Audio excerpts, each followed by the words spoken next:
You think you're so much better than everyone else, don't you?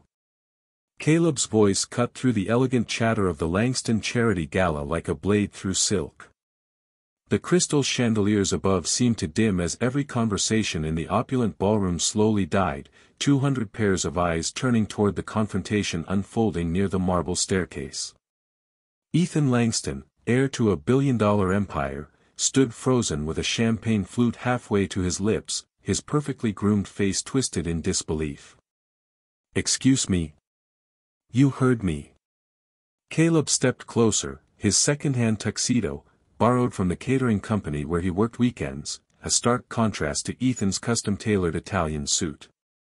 "You just told Mrs. Richardson that people like my mother and me should be grateful for the opportunity to serve our betters. That we should know our place."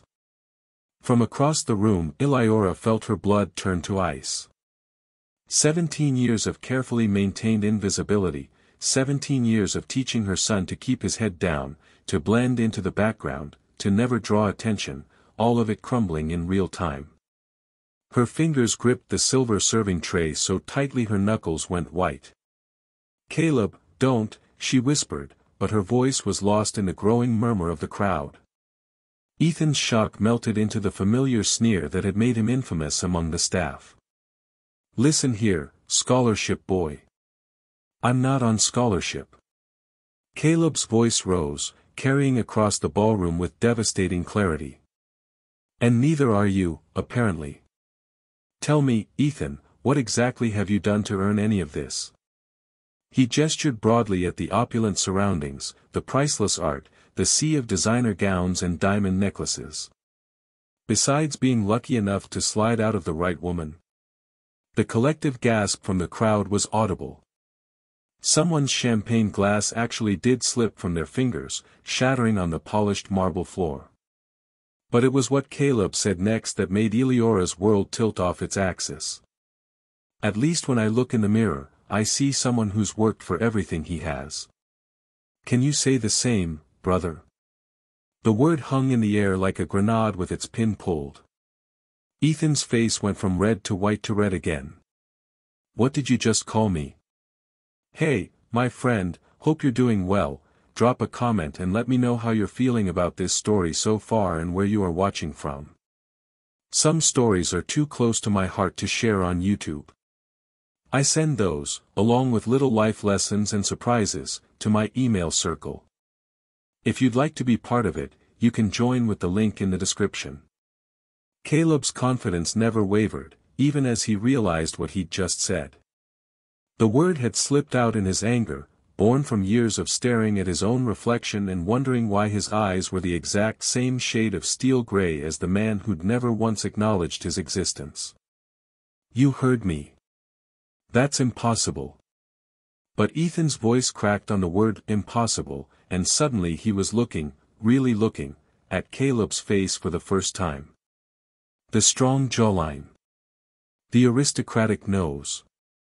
The way Caleb held his shoulders, straight and proud, just like. "Is it?" Caleb's voice dropped to barely above a whisper, but in the dead silence of the ballroom, everyone heard every word. "Tell me, Ethan, have you ever wondered why your father insists on personally approving every staff member?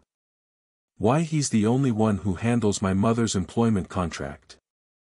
Why he's paid for my education at St. Bartholomew's Prep, the same school you attended, while telling everyone I'm there on scholarship?"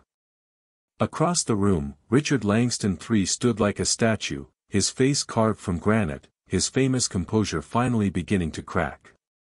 His wife Catherine swayed slightly beside him, one perfectly manicured hand reaching for his arm as understanding dawned in her eyes. Eliora felt the serving tray slip from her nerveless fingers.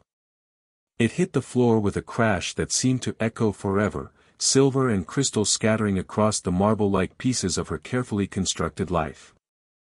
The midnight meetings in his study, Caleb continued, his voice gaining strength as the pieces fell into place. "The way he watches me when he thinks no one's looking.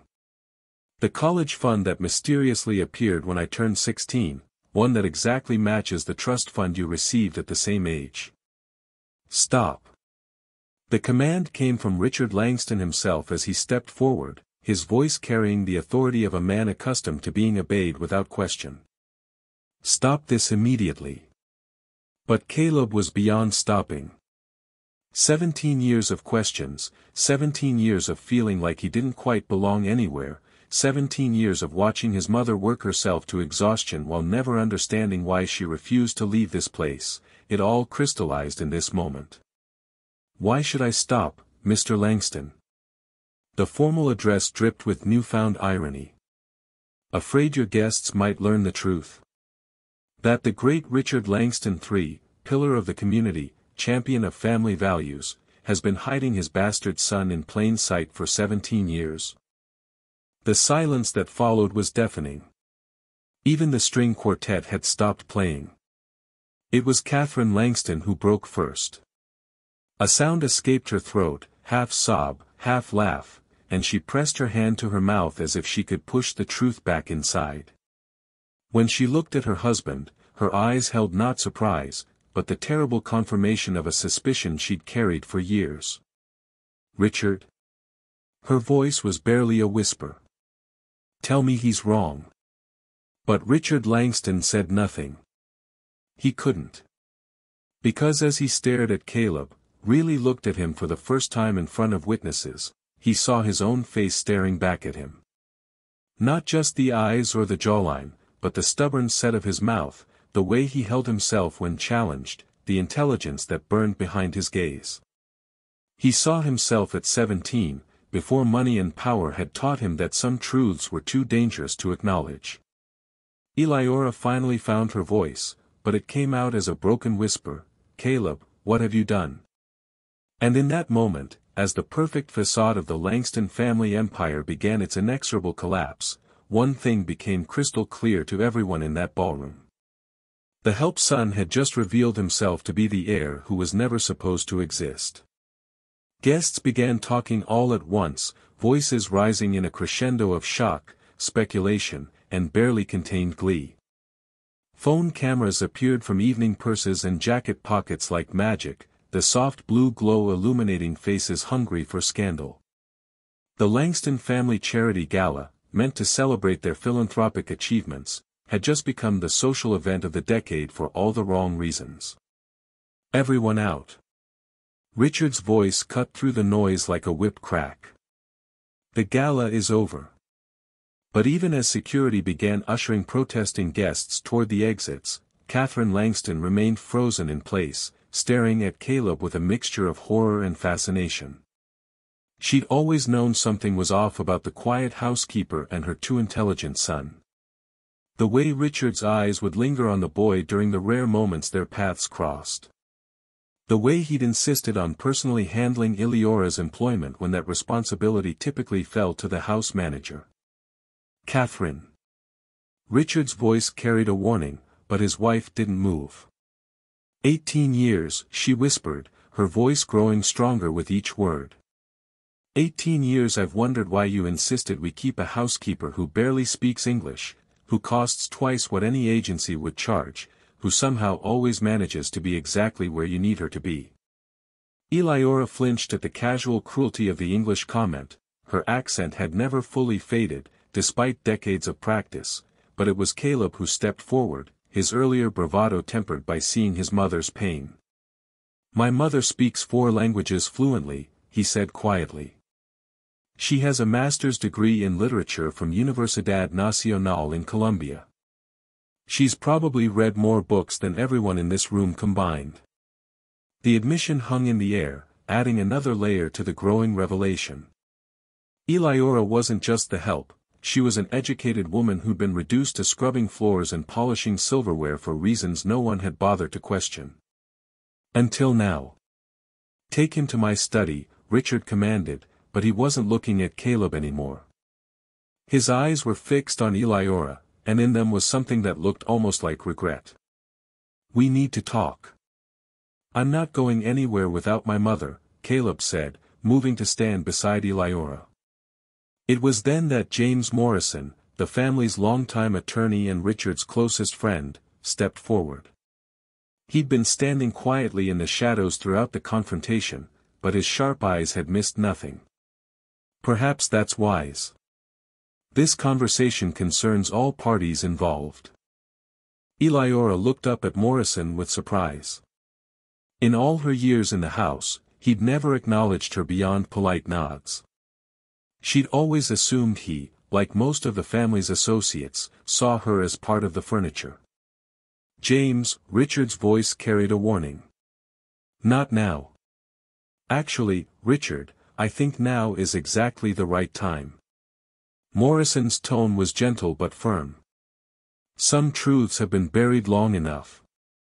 As they moved through the mansion's corridors toward Richard's private study, Eliora's mind drifted back 18 years, to a different version of herself and a different version of the man who'd just watched his perfect life implode. She'd been 23 then, working nights to finish her thesis while cleaning offices downtown. Richard had been working late again, his marriage to Catherine already showing cracks that would only deepen with time. He'd been different then, younger, less hardened by the weight of family expectations and corporate pressure. "You're reading Marquez," he'd said one night, noticing the worn copy of 100 Years of Solitude beside her cleaning supplies. In Spanish, she'd replied, defensive about her accent, her status, the way he made her heart race when he smiled. The only way to read it properly. His smile had been genuine then, free of the calculating charm he'd later perfect for boardrooms and charity events. That had been the beginning. Late-night conversations about literature and philosophy while she worked and he escaped the suffocating expectations of his family legacy. He'd told her about feeling trapped by a name that opened every door but locked him into a life he'd never chosen. She'd shared her dreams of teaching, of writing, of building something meaningful with her education. Their affair had lasted 6 months. 6 months of stolen moments and whispered promises and the dangerous illusion that love might be enough to bridge the gap between their worlds. It ended the night she told him she was pregnant. "I can take care of this," he'd said, and the clinical coldness in his voice had shattered something inside her that never quite healed. Quietly. "No one ever has to know." She'd left that night, disappearing from the office building and from his life. For 2 years, she'd managed on her own, working multiple jobs while raising Caleb, determined to prove she didn't need Richard Langston's money or acknowledgement.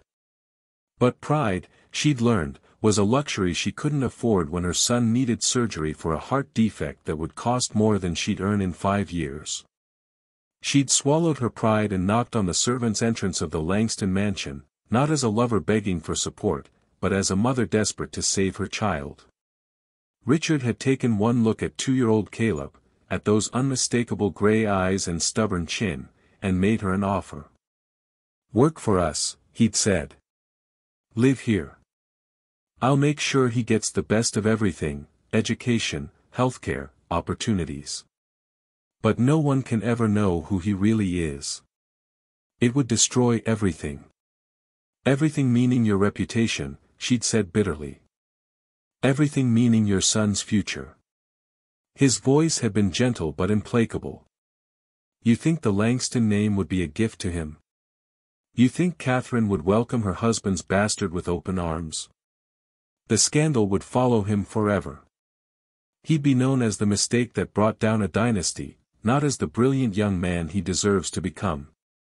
She'd agreed because she'd believed him. Because she'd seen how the wealthy protected their own and destroyed anyone who threatened their carefully constructed worlds.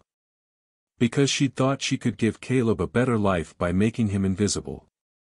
Now, as they entered Richard's study, the same room where they'd struck their devil's bargain 15 years ago, she wondered if she'd made a terrible mistake. "Close the door," Richard said, but Morrison was already doing it, sealing them into the mahogany-paneled sanctuary where so many family secrets had been buried over the years. Caleb looked around the study with new eyes, noticing details he'd never paid attention to during his brief, formal visits over the years. The framed photographs on Richard's desk, family portraits that had always seemed to exclude him by design. The shelves lined with leather-bound first editions, including several books he remembered his mother reading to him as a child. The chess set where Richard had taught him to play during those awkward, carefully supervised sessions that he'd never understood until now. "Sit down," Richard said, but his voice lacked its usual authority. For the first time in Caleb's memory, the man looked old. "I'd rather stand," Caleb replied, unconsciously echoing Richard's own stubborn posture. Morrison observed the exchange with interest. "He's definitely your son, Richard. Same arrogance, same refusal to back down. James." The warning in Richard's voice was sharper now. "What?" Morrison's tone was almost playful, but there was steel underneath. "We're past the point of pretending, don't you think? The boy just announced his parentage to half of high society. The cat's not just out of the bag, it's performing circus tricks on live television." Eliora watched the interplay between the two men with growing unease. Something in Morrison's demeanor had shifted. The polite deference he'd always shown Richard was gone, replaced by something that looked almost like satisfaction.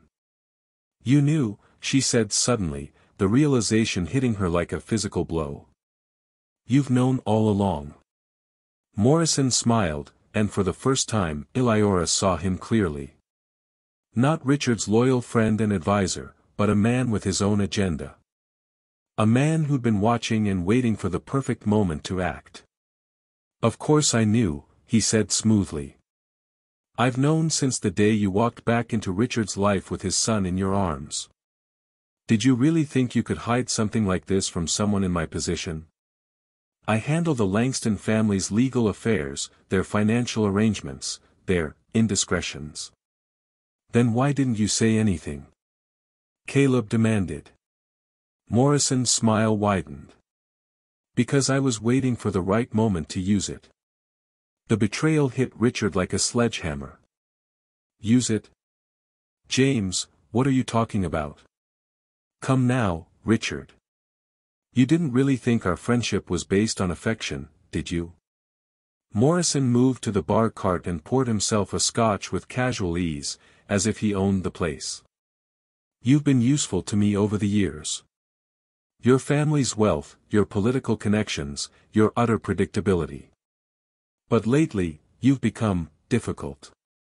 Less willing to go along with certain business arrangements. More concerned with your conscience than your profit margins." Eliora felt Caleb tense beside her as understanding dawned. "You're blackmailing him." "Such an ugly word," Morrison said, taking a sip of his drink.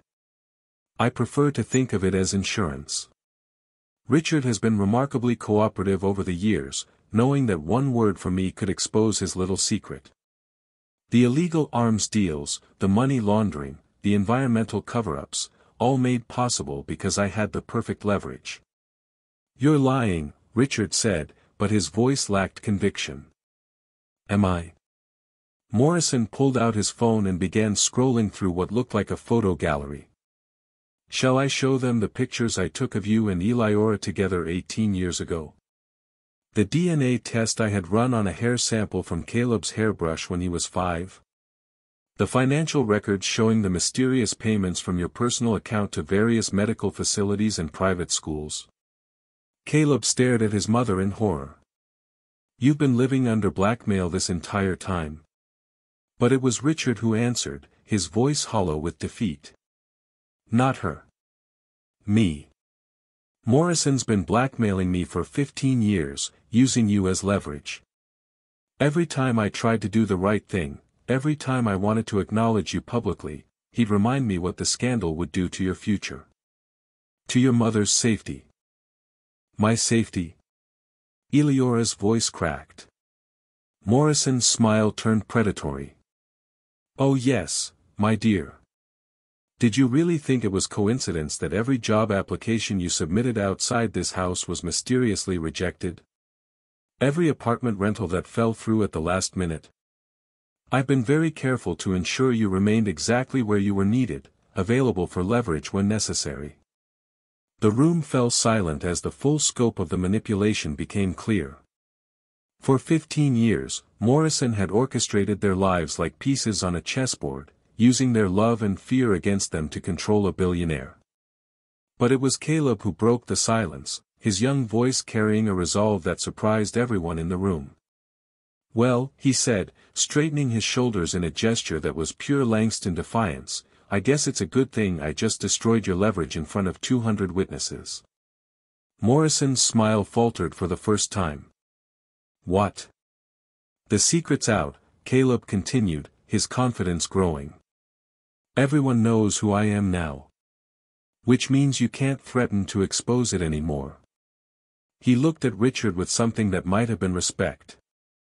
"We're free." But Morrison's laugh was cold and calculated. "Oh, my naive boy. Did you really think parentage was the only secret worth protecting in this family?"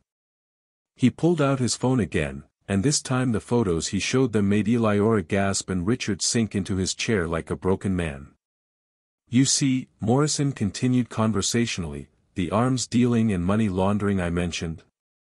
Well, technically, Eliora has been an accessory to all of it. Her work visa, her legal status, even her son's enrollment at that fancy prep school, all of it was processed using falsified documents that implicate her in federal crimes." He showed them the screen, and Eliora saw her own signature on documents she'd never seen before, official-looking papers that painted her as far more than an innocent housekeeper. "One phone call from me, and she's not just deported, she's facing 20 years in federal prison for conspiracy and fraud." And Caleb? Well, he'd be alone in the world, wouldn't he? No family, no support system, no future. The betrayal was complete. The man they'd trusted as family advisor, the one person who'd known their secret and kept it safe, had been their puppet master all along.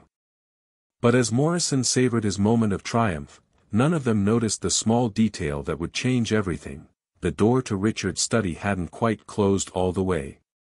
And Catherine Langston had been listening to every word. Catherine Langston had always prided herself on perfect composure. 22 years of marriage to a man who wielded power like a scalpel had taught her to mask every emotion, to present an unflappable facade no matter what storms raged beneath the surface. But as she stood frozen in the doorway of her husband's study, listening to James Morrison systematically destroy everything she believed about her life, that composure finally shattered.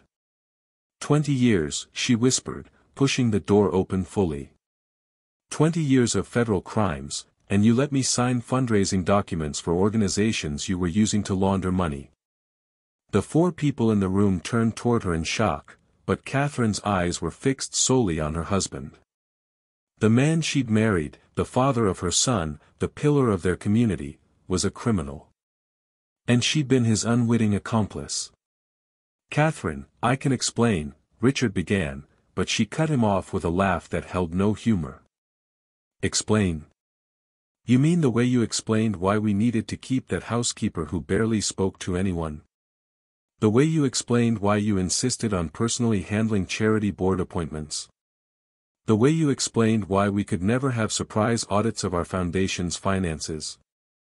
Morrison watched the confrontation with obvious delight, like a chess master watching his opponent realize they'd been in checkmate for years without knowing it. "This is touching, really, but we do have more pressing matters to discuss." "Do we?" Catherine's voice had gone deadly quiet, and for the first time since entering the room, Morrison looked uncertain. "Because from where I'm standing, it sounds like you've been blackmailing my family for 15 years, using a child as leverage and implicating my husband in crimes that could destroy us all." "Your husband implicated himself." "My husband," Catherine interrupted, her voice rising with each word, "is a weak man who's made terrible choices. But you, James, you're something far worse. You're a predator who's built a career on exploiting other people's weaknesses." Eliora watched the exchange with growing amazement. She'd spent 17 years cleaning this woman's house, washing her clothes, preparing her meals, and she'd never seen Catherine display anything stronger than mild annoyance when the florist delivered the wrong arrangements. But the woman standing before them now was a force of nature, her rage transforming her from a decorative wife into something far more dangerous. Catherine, Morrison said, his tone turning patronizing, you're upset, understandably, but you need to think clearly about. About what? About how you've been stealing from our foundation. About how you've used our charity events to facilitate arms deals with war criminals.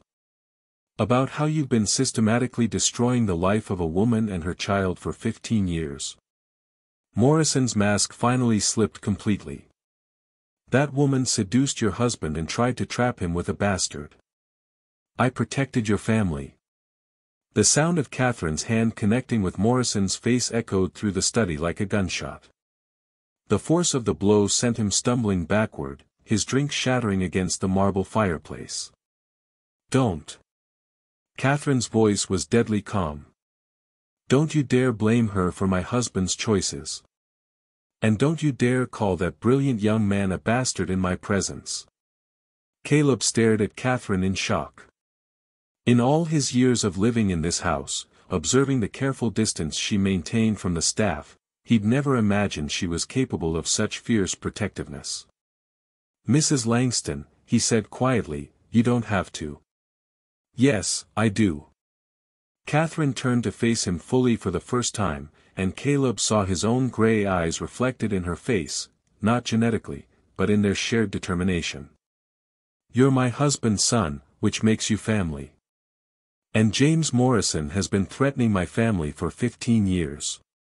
The door burst open again, and Ethan stumbled in, his usually perfect appearance disheveled, his face flushed with alcohol and humiliation.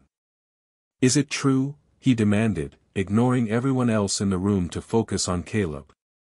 Are you really my father's bastard? Ethan, Richard warned, but his elder son was beyond hearing. Do you have any idea what you've done? Ethan continued, his voice rising to near hysteria. The entire city is talking about us. There are reporters outside the gates. Someone live-streamed your little speech, and it's trending on every social media platform. Our stock price has already dropped 8% in after-hours trading. Morrison recovered his composure with visible effort, dabbing at his split lip with a handkerchief. Which brings us to damage control, he said smoothly. The situation can still be managed, but it requires immediate action. What kind of action? Richard asked, though his voice suggested he dreaded the answer. Simple. We discredit the boy's claims. A DNA test that shows no biological relationship. Medical records suggesting mental instability. Perhaps a history of drug use or behavioral problems at school. Morrison's tone was matter-of-fact, as if he were discussing dinner plans. The housekeeper, of course, would need to be removed from the picture entirely. Deportation seems the cleanest option. You're talking about destroying their lives, Catherine said, her voice shaking with rage. I'm talking about protecting a billion-dollar empire, Morrison replied coolly. The Langston Foundation alone manages $300 million in assets. The family's business interests employ thousands of people. All of that could be lost because a teenage boy couldn't control his temper. It was then that Eliora spoke for the first time since Catherine had entered the room, her voice quiet but steady. There's another option. Everyone turned to look at her, this woman who'd been invisible for so long that they'd almost forgotten she could speak. We disappear, she continued, looking directly at Richard. Tonight. Caleb and I leave the country, start over somewhere you'll never find us.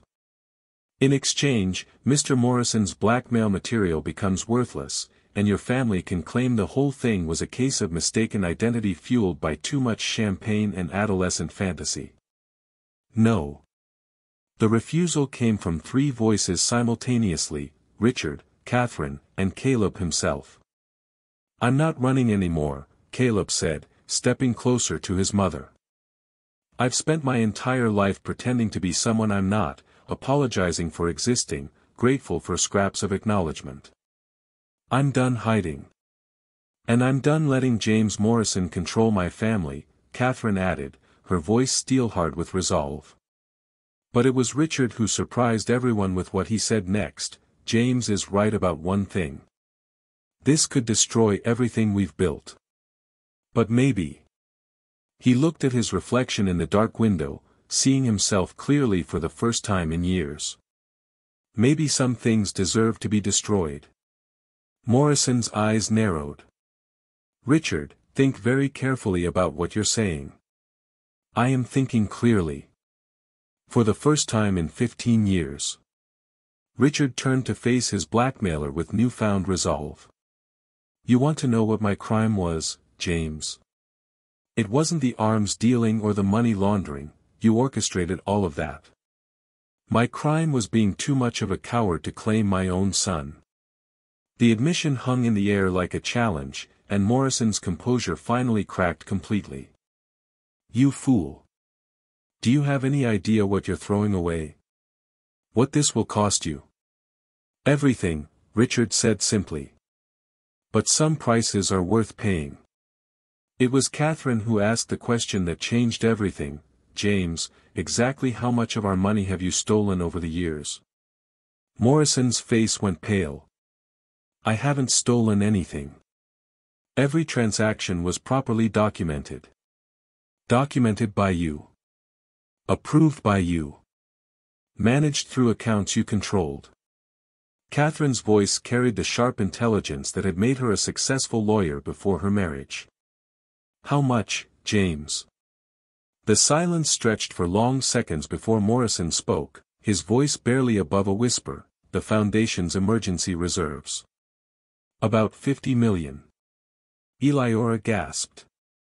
Even Ethan, for all his privilege, seemed stunned by the magnitude of the theft. $50 million, Catherine repeated slowly. Money that was supposed to go to schools, hospitals, disaster relief. Money that people donated in good faith to help others. It was insurance, Morrison said desperately. Protection for the family. Richard's illegal activities made the Foundation vulnerable to federal seizure. I was protecting the assets. You were stealing from orphans and cancer patients, Catherine cut him off. And using my husband's bastard son as cover for your crimes. The word bastard sounded different coming from Catherine, not cruel, but matter-of-fact, even protective. As if she were claiming Caleb as family despite the circumstances of his birth. Caleb looked around the room at these people who'd shaped his life in ways he was only beginning to understand, and made a decision that would change everything. I want to call the FBI, he said quietly. Caleb, no, Eliora protested.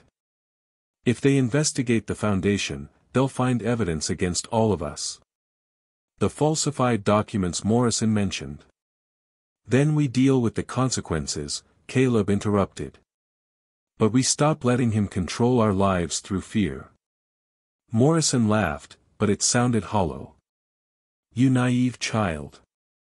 You have no idea what you're suggesting. Federal prison isn't a prep school dormitory. They don't care about your good intentions or your moral outrage. Maybe not, Caleb agreed. But they care about $50 million in stolen charity funds and 15 years of documented blackmail. For the first time since the confrontation began, Morrison looked genuinely afraid. You can't prove any of that. Can't I? Catherine moved to Richard's desk and began pulling out files.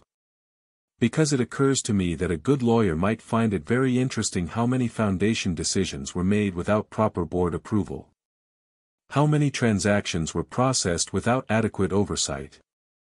How many of James Morrison's recommendations just happened to benefit his personal financial interests. Morrison backed toward the door. Catherine, if you think you can. I think I can do exactly what I should have done 15 years ago, Catherine said, pulling out her phone. Richard, what's the number for that FBI friend of yours from college? Agent Martinez. Catherine, wait, Richard said urgently. If we call the FBI, there's no going back. Everything comes out. Everything. She paused, her finger hovering over the phone screen, and looked around the room. At her husband, whose crimes had funded their lifestyle for decades. At Eliora, who'd sacrificed everything to protect her son. At Caleb, whose courage had finally forced them all to face the truth. At Ethan, whose privileged world was crumbling around him. "Good," she said finally, and dialed the number.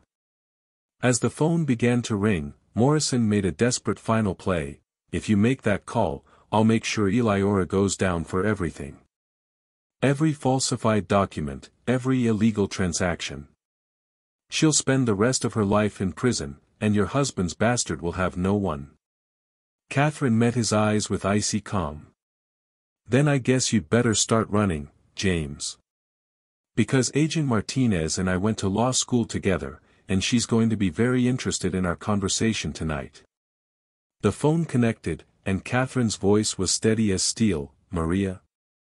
It's Catherine Langston. I need to report a federal crime. Multiple federal crimes, actually. And I need to do it tonight." As she began explaining the situation to the FBI agent, Morrison bolted for the door. But he found his way blocked by Ethan, who'd been quietly listening to everything with growing horror and determination. "No," Ethan said simply. "You don't get to run. Not after what you've done to my family." For the first time since the evening began, the two brothers stood side by side, united against a common enemy. And in that moment, as federal agents were being dispatched to the Langston mansion and Morrison realized his 15-year scheme was finally collapsing, one thing became crystal clear. The point of no return had been crossed, and there would be no going back to the careful lies that had held their world together. The truth, once unleashed, would demand payment from them all. The FBI arrived in 3 black SUVs at 11:47 p.m., their red and blue lights painting the Langston mansion's pristine white columns in harsh, revolving colors. Agent Maria Martinez stepped out of the lead vehicle, her expression grim as she surveyed the scene, a billionaire's estate that had become a crime scene, reporters held back by hastily erected police barriers, and the kind of high-profile scandal that could make or break careers. "Catherine," she said as she entered the study, her voice carrying the weight of 20 years' friendship complicated by professional duty. "When you said federal crimes, I was expecting tax evasion, maybe some insider trading. Not this." Morrison sat slumped in a leather chair, his earlier arrogance replaced by the deflated posture of a man whose carefully constructed world had collapsed in a single evening. FBI agents flanked him on either side, though he'd given up any pretense of running after Ethan's intervention.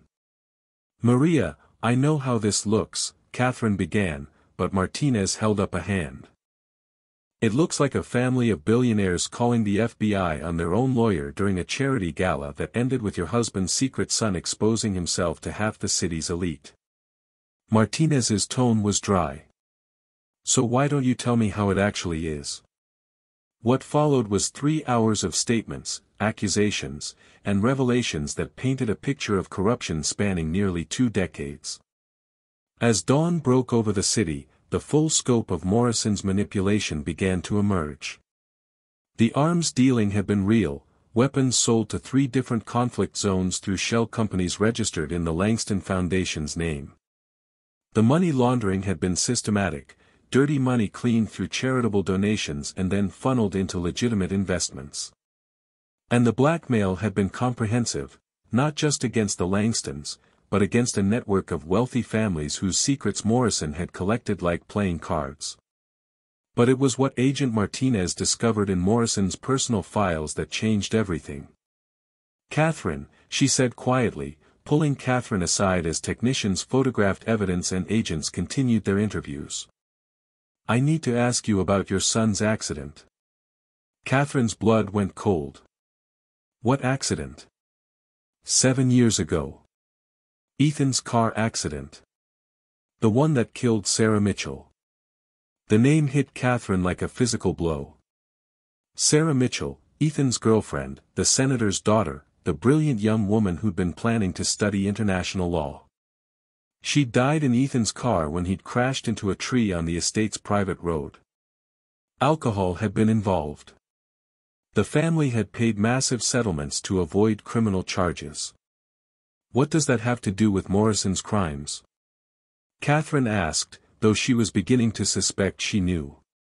According to Morrison's files, it wasn't an accident.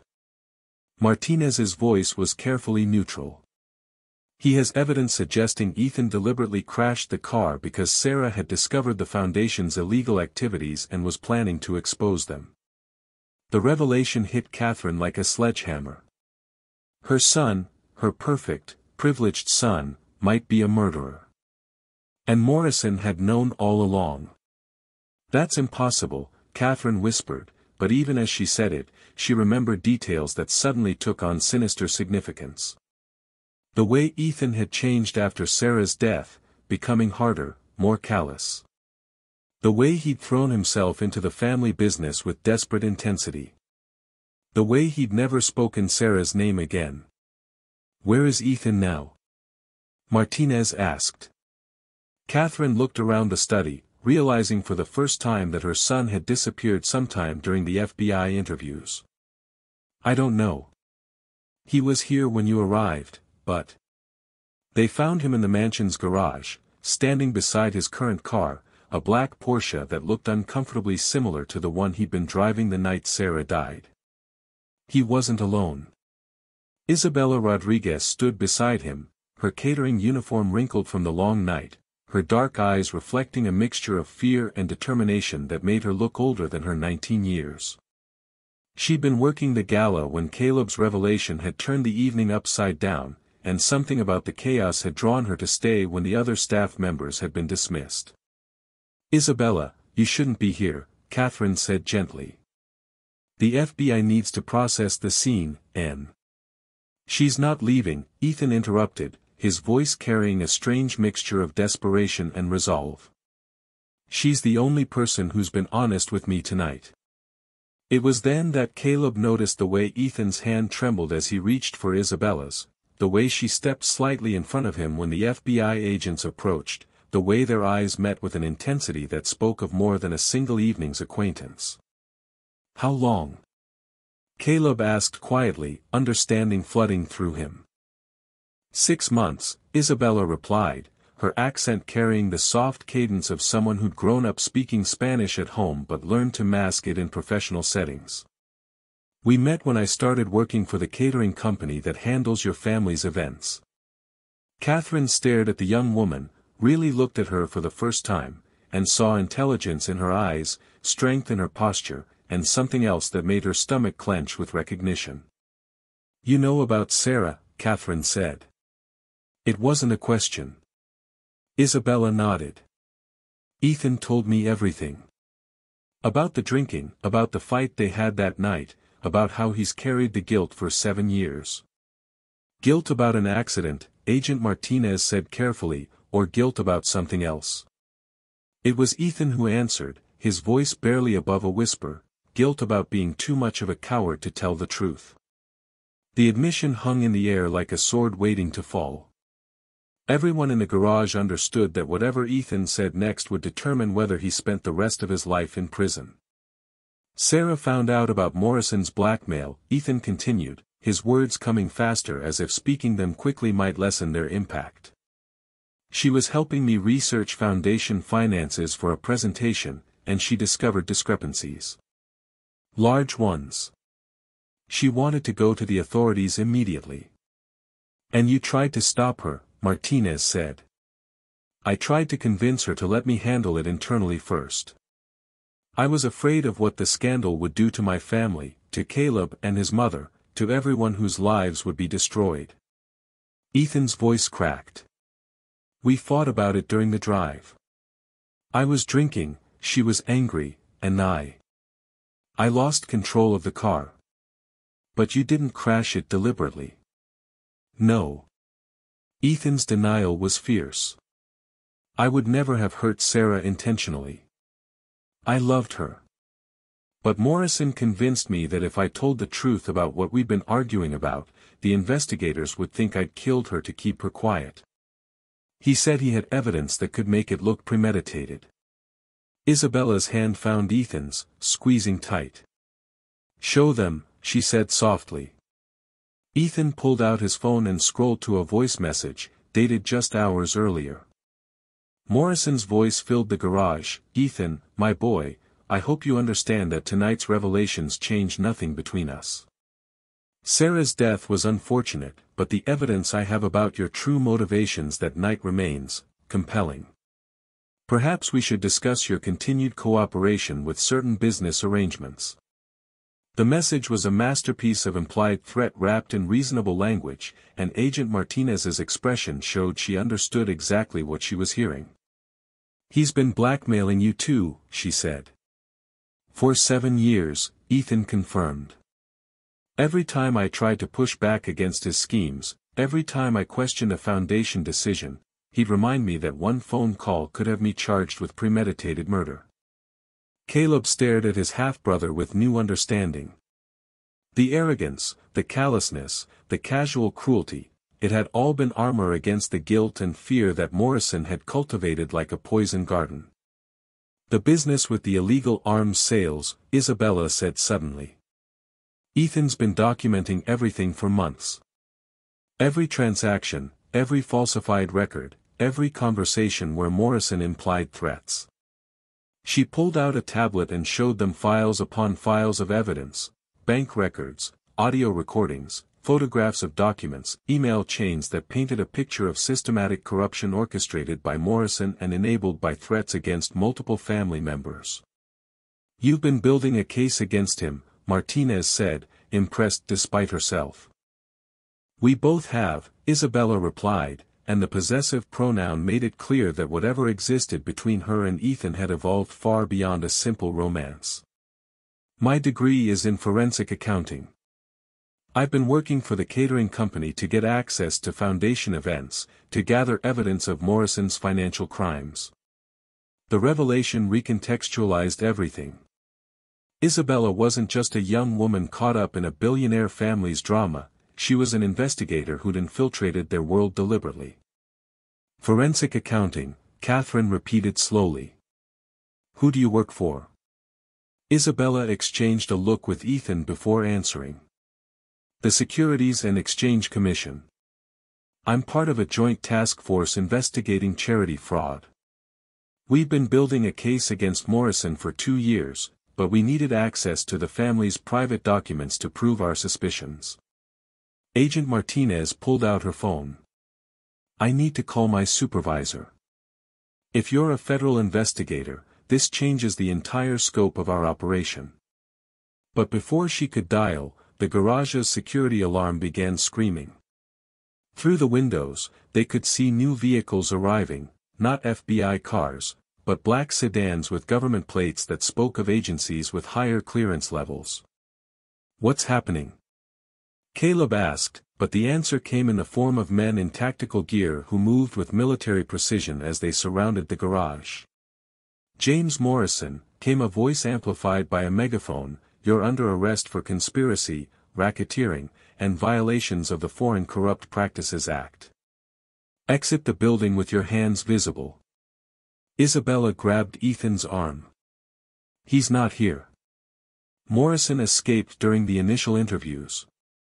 Agent Martinez was already on her radio, coordinating with the new arrivals, but her expression suggested that things had just become significantly more complicated. "Who are they?" Catherine asked. "Department of Justice," Martinez replied grimly. "Which means Morrison's crimes weren't just domestic.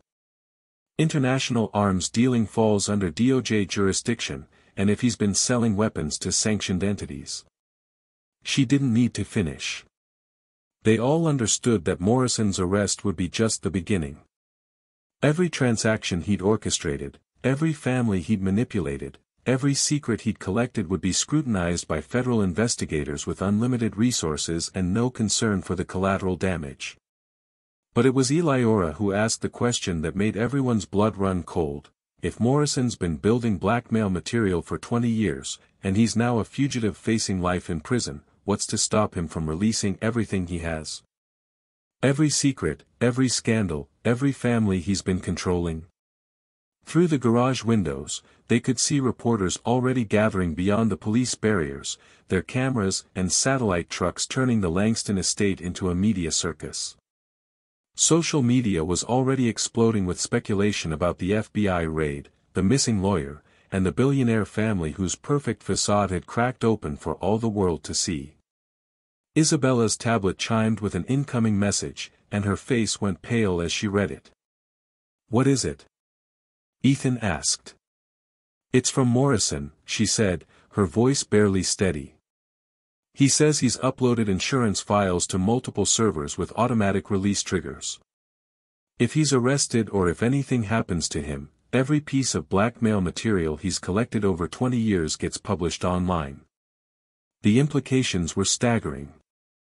Not just the Langston family, but dozens of wealthy and powerful families would have their darkest secrets exposed simultaneously. The financial markets would convulse, political careers would end, and the social fabric of the city's elite would be shredded beyond repair. "How long do we have?" Agent Martinez asked. Isabella checked the message again. 72 hours. He wants a guarantee of safe passage out of the country and immunity from prosecution. If he doesn't get it, he destroys everything, Catherine finished. As dawn broke fully over the city, painting the sky in shades of gold and pink that seemed to mock the darkness of their situation, one thing became clear: Morrison's final gambit wasn't just about his own freedom. It was about proving that even from the shadows, he could still pull the strings that controlled their world. And they had less than 3 days to stop him. The safe house was a nondescript suburban home 20 miles outside the city, the kind of place where federal witnesses disappeared while prosecutors built their cases. For the Langston family, accustomed to marble floors and crystal chandeliers, the beige carpeting and generic furniture felt like exile. Caleb sat at the kitchen table, staring at the laptop screen displaying Morrison's final message, the countdown timer showing 67 hours and 32 minutes remaining. Around him, FBI agents coordinated search efforts while DOJ officials debated prosecution strategies in hushed conversations that stopped whenever family members approached. "Any word on Morrison's location?" Catherine asked Agent Martinez, who'd barely slept since the raid began. "We've tracked him to 3 different countries in the past 18 hours, Martinez replied, exhaustion evident in her voice. "Private jets, fake passports, shell corporations funding his escape route. He's had this exit strategy planned for years." Isabella looked up from her own laptop, where she'd been analyzing Morrison's financial networks. "He's not just running. He's systematically draining accounts and transferring assets. Whatever his endgame is, he's funding it with stolen money." Ethan moved to stand behind her chair, his hand resting protectively on her shoulder. The crisis had accelerated their relationship in ways that might have taken months under normal circumstances. In the space of a single night, they'd gone from secret romance to partners in a federal investigation, and the intensity of shared danger had forged something deeper than mere attraction. "There has to be something we're missing," Ethan said, his business training evident as he analyzed the situation. "Morrison's too smart to run without a guaranteed escape plan. He must have leverage we haven't discovered yet." It was then that Agent Martinez's phone rang with news that would change everything. "What do you mean, she's not in the system?" Martinez's voice carried across the small room, drawing everyone's attention. "That's impossible. Run it again." She hung up and turned to face the group, her expression grim. "We've been running background checks on everyone involved in this case, including the victims. Eliora Restrepo doesn't exist." The silence that followed was deafening. Caleb felt the world tilt beneath his feet as he looked at his mother, who had gone completely still in her chair by the window. "What do you mean she doesn't exist?"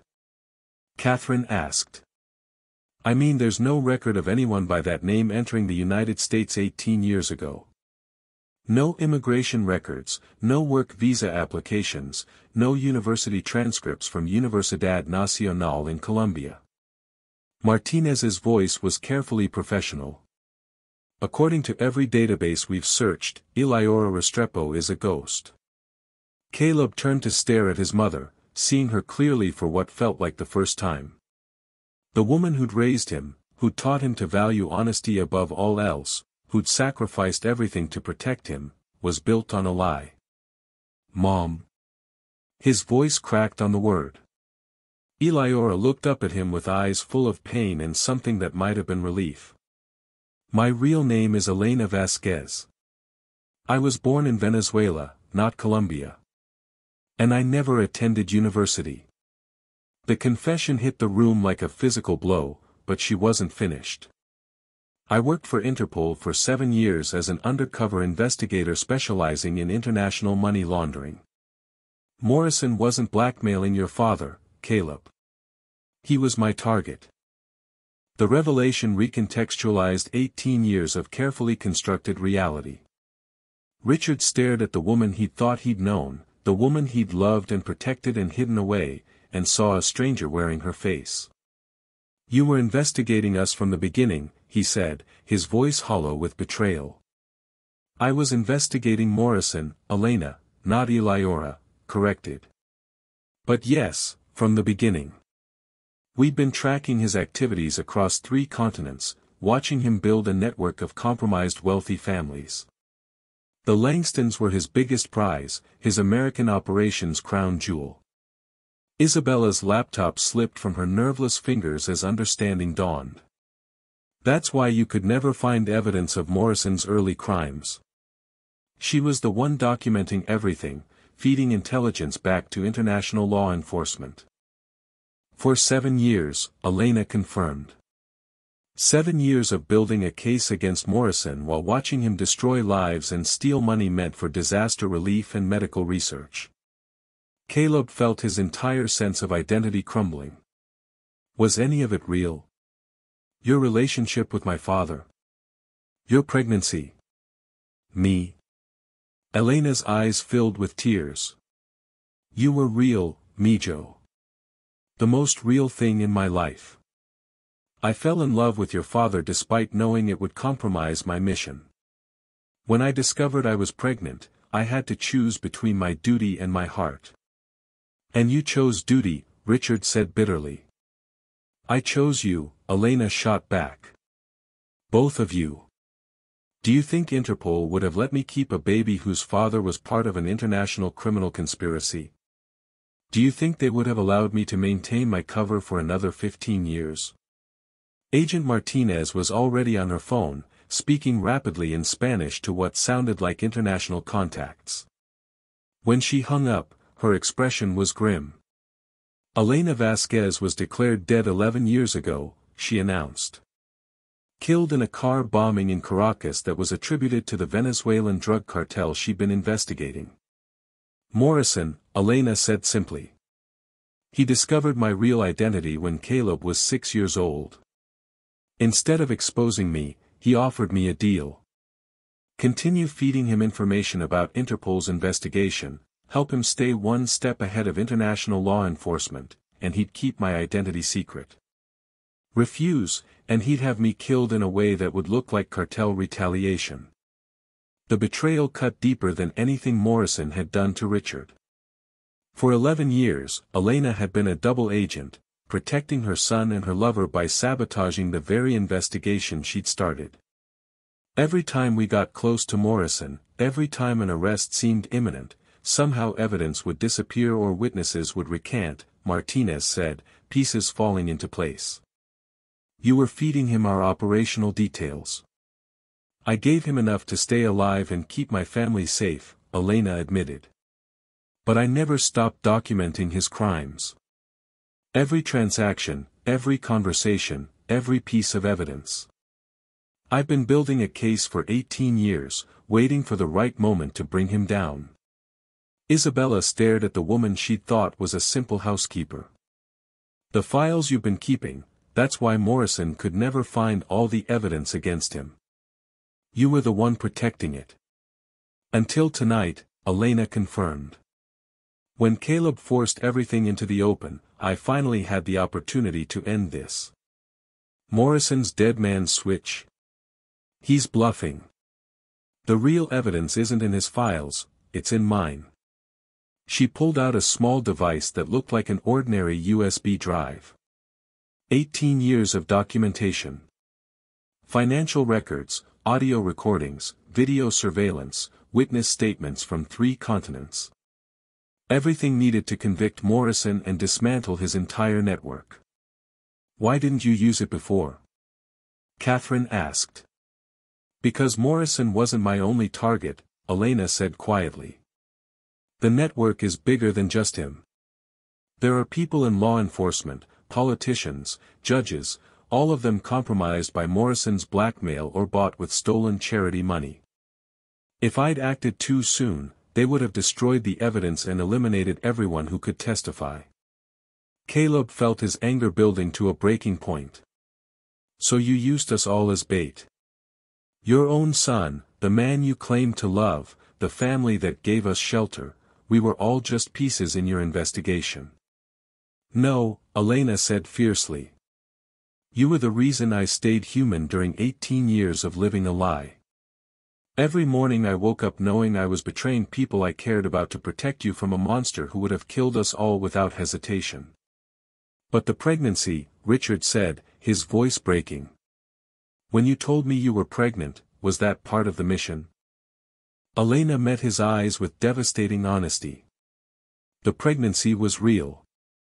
My love for you was real. My decision to keep the baby was real. Everything else, the identity, the history, the reason I was in your life to begin with, was a lie.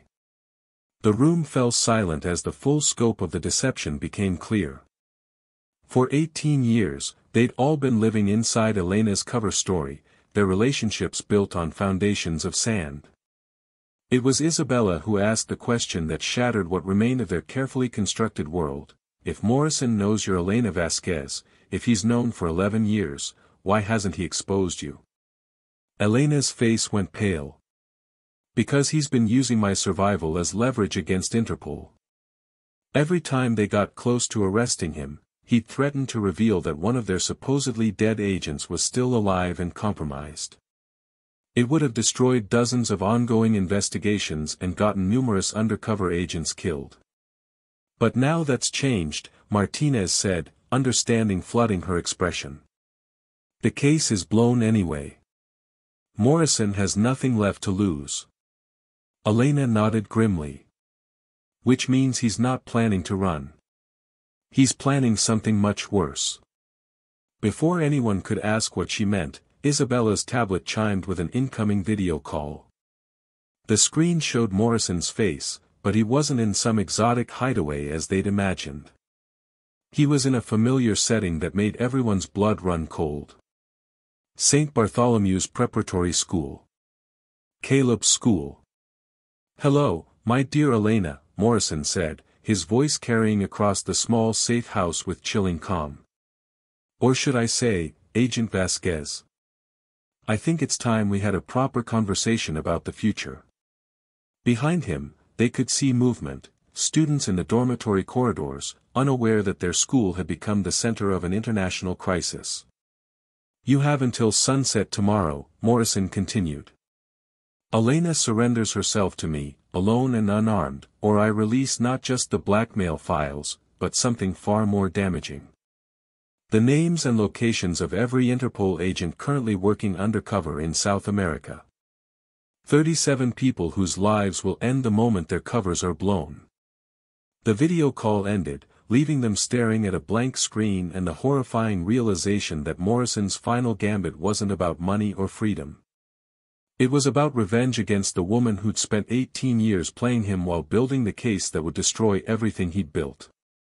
And he was willing to sacrifice an entire school full of innocent children to get it. Caleb stared at his mother, at Elena, the international spy who'd shaped his entire life around a lie, and felt something inside him break that might never heal. 18 years, he whispered. 18 years of telling me to always be honest, to never lie about who I am, to take pride in my heritage. And all of it was a lie. Caleb, please. No. He stood up, his voice growing stronger with each word. I spent my entire life wondering why I felt like I didn't belong anywhere. Why you seem to know things you shouldn't know. Why you sometimes spoke Spanish with an accent that didn't quite sound Colombian. Why you flinched every time someone mentioned Venezuela on the news. Elena reached for him, but he stepped back. Everything I thought I knew about myself, about our family, about why we lived the way we did, it was all part of your cover story. I'm not the son of a literature professor and a billionaire. I'm the son of a spy and a criminal's target. You're my son, Elena said desperately. That's the only truth that matters. Is it? Caleb's voice was cold in a way that reminded everyone present of Richard at his most ruthless. Because right now it sounds like I'm leverage in an international conspiracy that's about to get a lot of innocent people killed. As if to underscore his point, Isabella's tablet chimed again with breaking news alerts. The story was spreading beyond financial networks and social media. International news organizations were picking up reports of a federal raid, a missing lawyer, and a billionaire family's secret son. Stock markets in 3 time zones were already showing volatility as investors tried to gauge the scope of the scandal. He's not just threatening to release the files, Isabella said, her forensic training allowing her to see patterns others missed.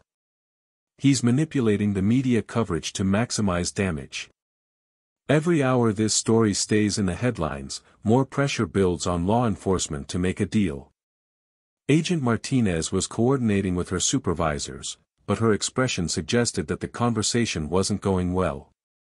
DOJ wants to negotiate, she announced when she hung up. They're willing to consider immunity in exchange for the agent locations. No, Elena said immediately. Morrison doesn't honor deals. Even if I surrender, even if he gets immunity, he'll release everything anyway.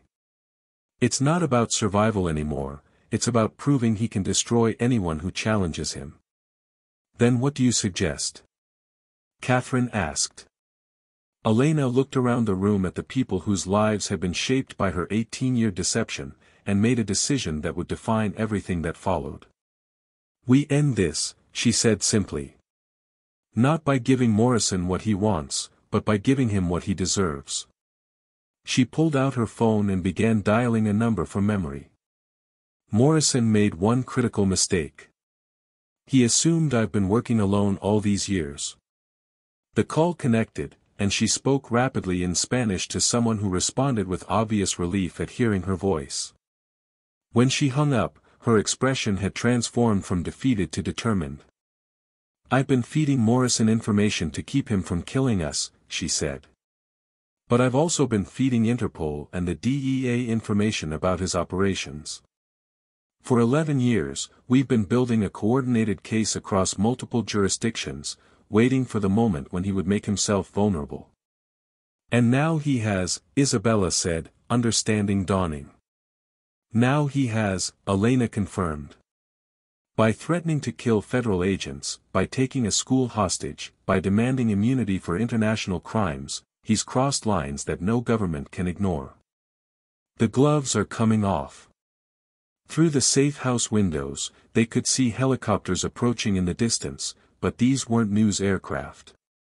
These were military transports, carrying teams that specialized in situations where negotiation had failed and force was the only option. Morrison had forced Elena to reveal her true identity, shattered the relationship she'd built over 18 years, and turned her son against her. But in doing so, he'd also freed her to be what she'd always been beneath the cover story, a highly trained international operative with 18 years of motivation for revenge. The game was about to change dramatically. And this time, Morrison wouldn't see it coming. The tactical briefing felt like a funeral planning session. Elena sat at the head of the conference table in the FBI field office, surrounded by agents from 3 different agencies, all of whom spoke about her 18-year mission in the past tense. Outside, the media circus had grown into a full international spectacle, with news crews from 6 countries broadcasting live updates about the billionaire family's secret agent story. The school has been evacuated except for the administrative wing, Agent Martinez reported, her voice clinical despite the exhaustion that lined her face. Morrison has barricaded himself in the headmaster's office with what appears to be enough explosives to level the building. He's not planning to escape, Elena said quietly.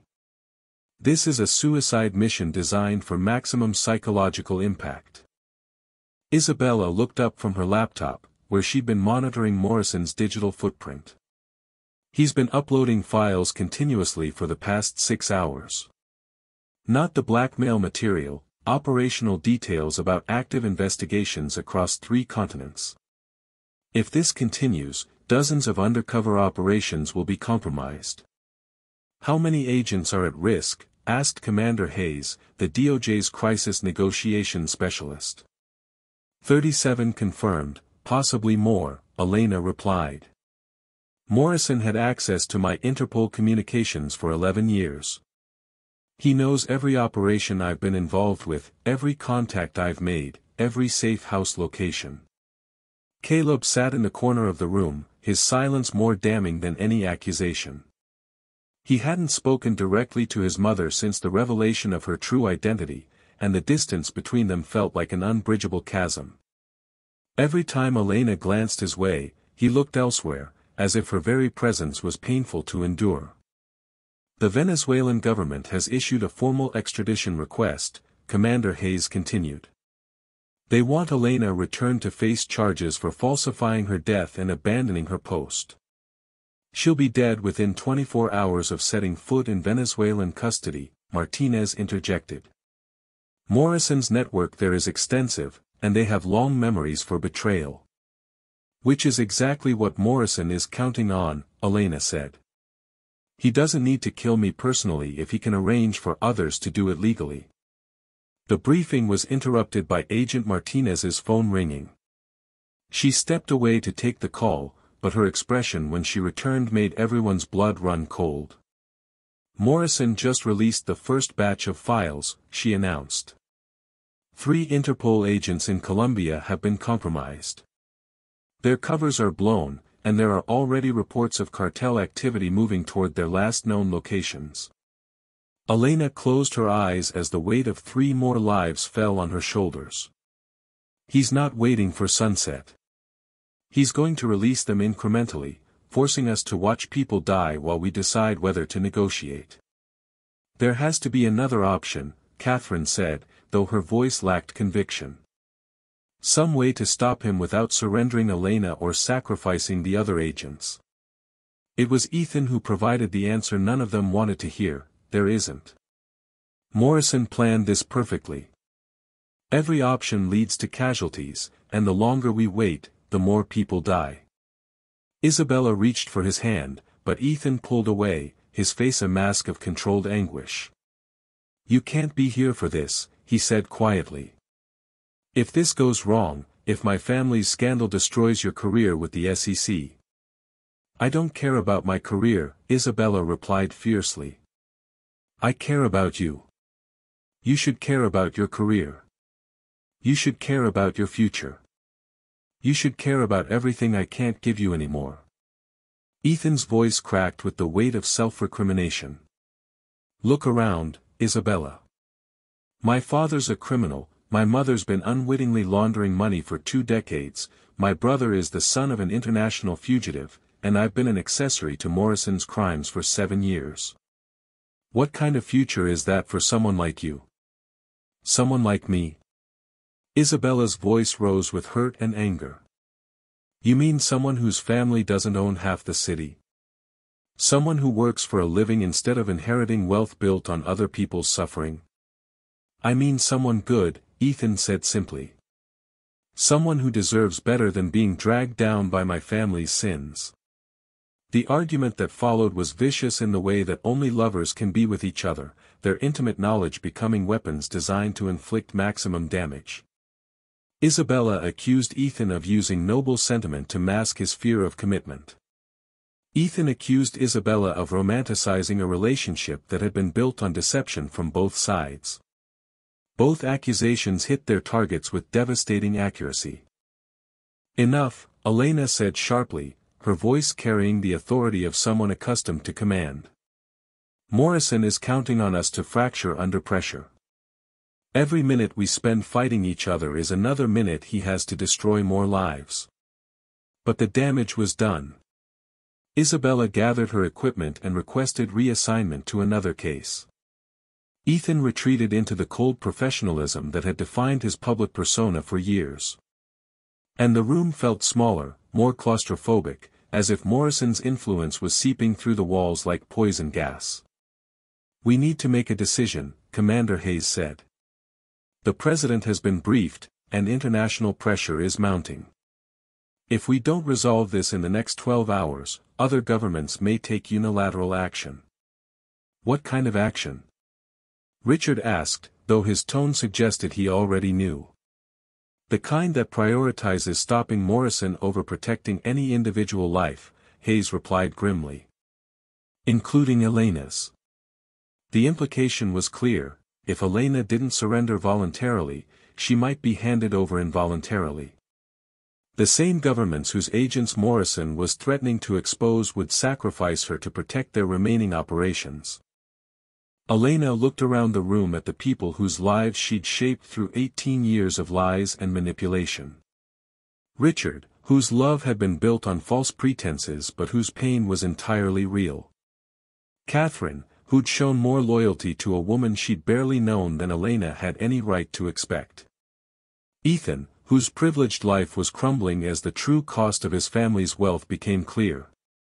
And Caleb, her son, her greatest achievement and her most devastating failure, who looked at her now like she was a stranger wearing his mother's face. "I need to speak with Caleb," she said quietly. "Alone." The room emptied reluctantly, leaving mother and son facing each other across a distance that felt like continents. For long moments, neither spoke, the silence heavy with 18 years of love and lies. "I know you hate me," Elena finally said. "I don't hate you," Caleb replied, his voice hollow. "I don't know who you are well enough to hate you." The words hit harder than screaming would have. "I'm still your mother." That was never a lie. Wasn't it? Caleb's voice was quietly devastating. "Because the mother I knew was a gentle woman who cleaned houses and read poetry and taught me that honesty was the most important virtue a person could have. The woman sitting across from me is a spy who spent my entire life lying to everyone, including herself." "I protected you," Elena said desperately. "Everything I did was to keep you safe." "Safe from what?" "From knowing who I really was. From understanding why we lived the way we did. From making my own choices about what risks I was willing to take." Caleb's composure finally cracked. "You stole my agency, Mom. For 18 years, you made every decision about my life based on information you refused to share with me. You were a child. I haven't been a child for years." Caleb's voice rose to match hers. "I've been asking questions about our life, about why you seemed so sad sometimes, about why you flinched when people mentioned certain topics.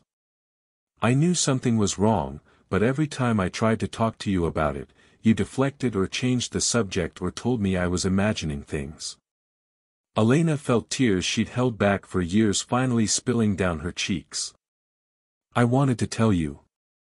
Every day, I wanted to tell you everything. But the moment I did, the moment you knew the truth, you'd become a target.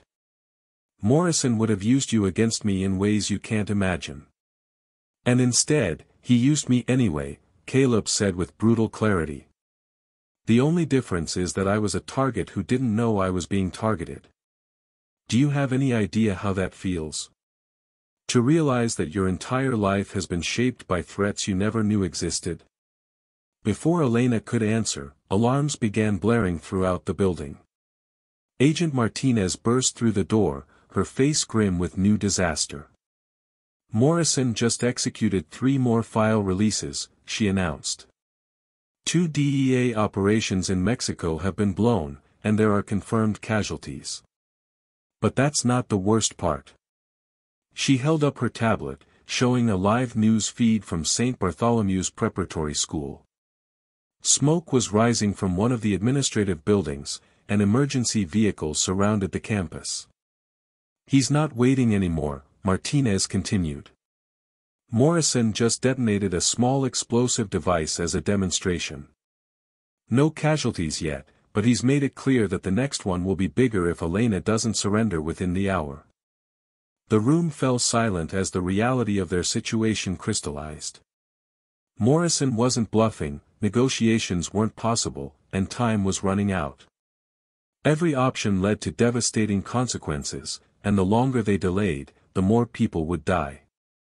"There's something else," Martinez said reluctantly. "We've intercepted communications suggesting that Morrison isn't working alone anymore.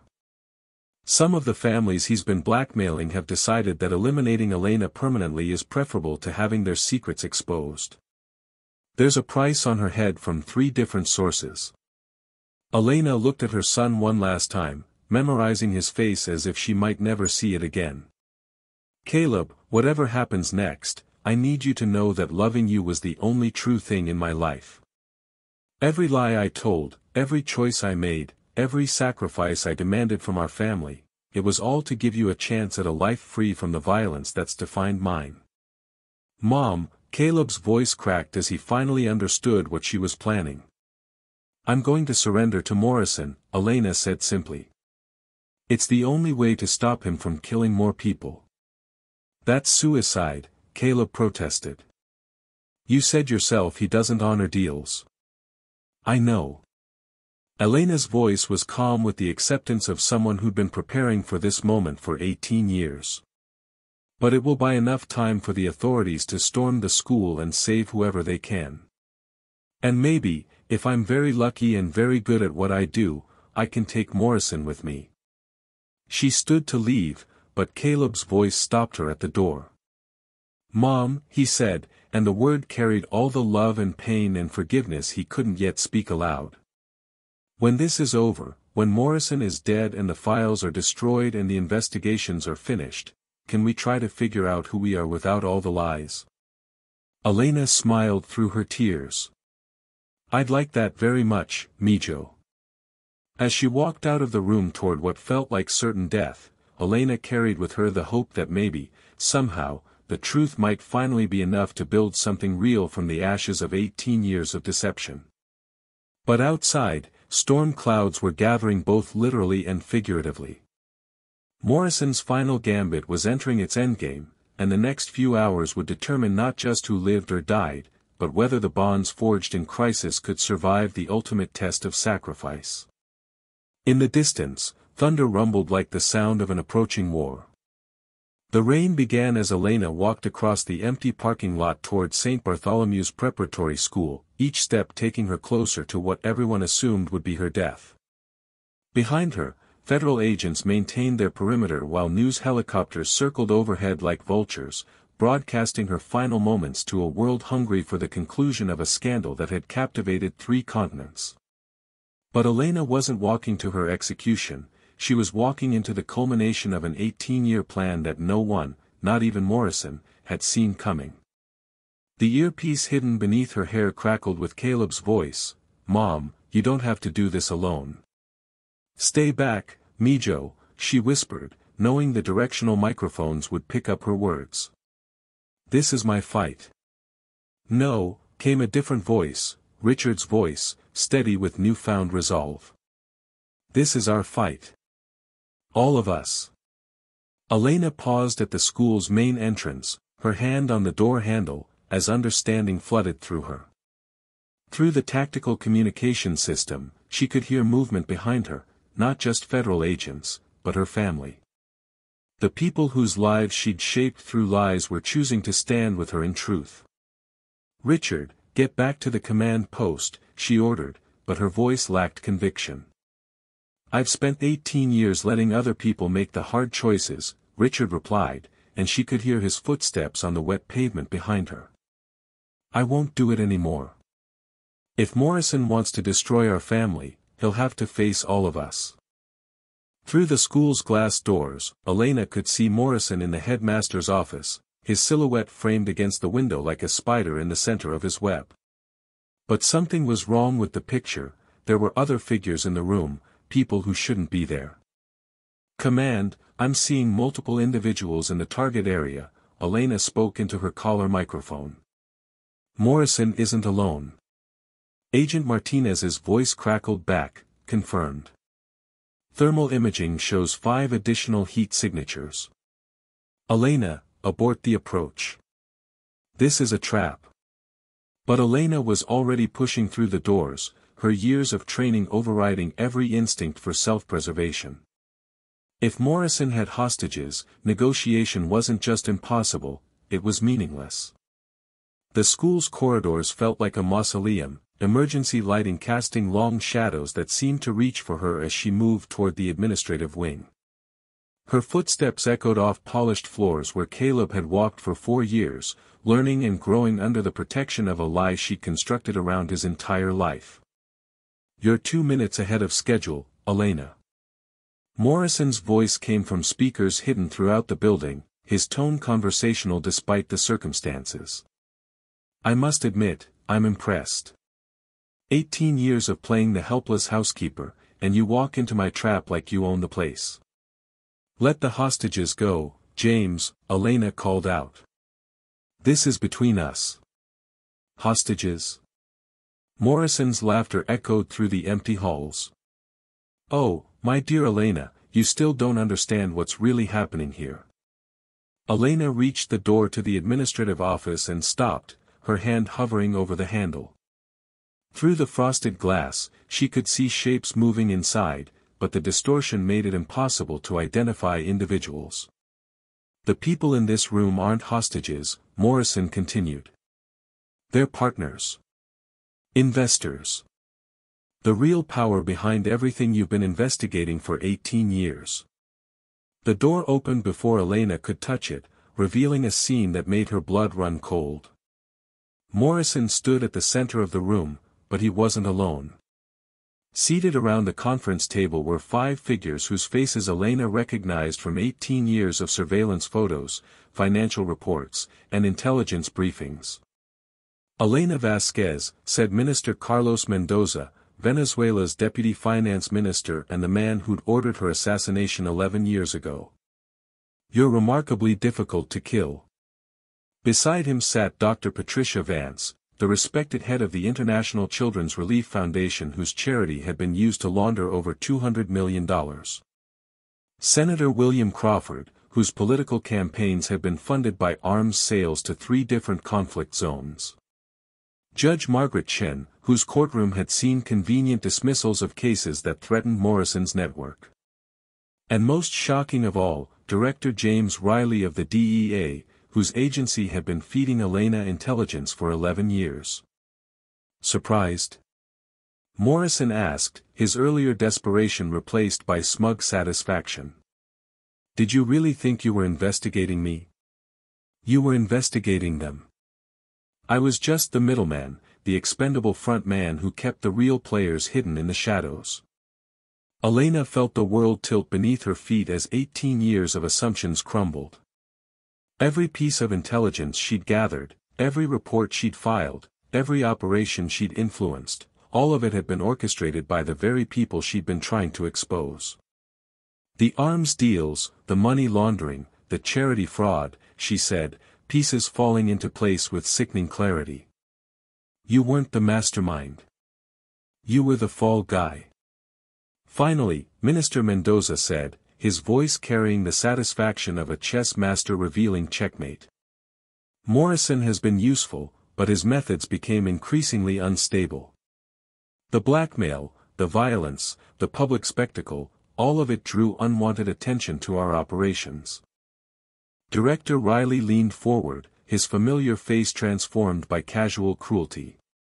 "Which is why we've decided to clean house.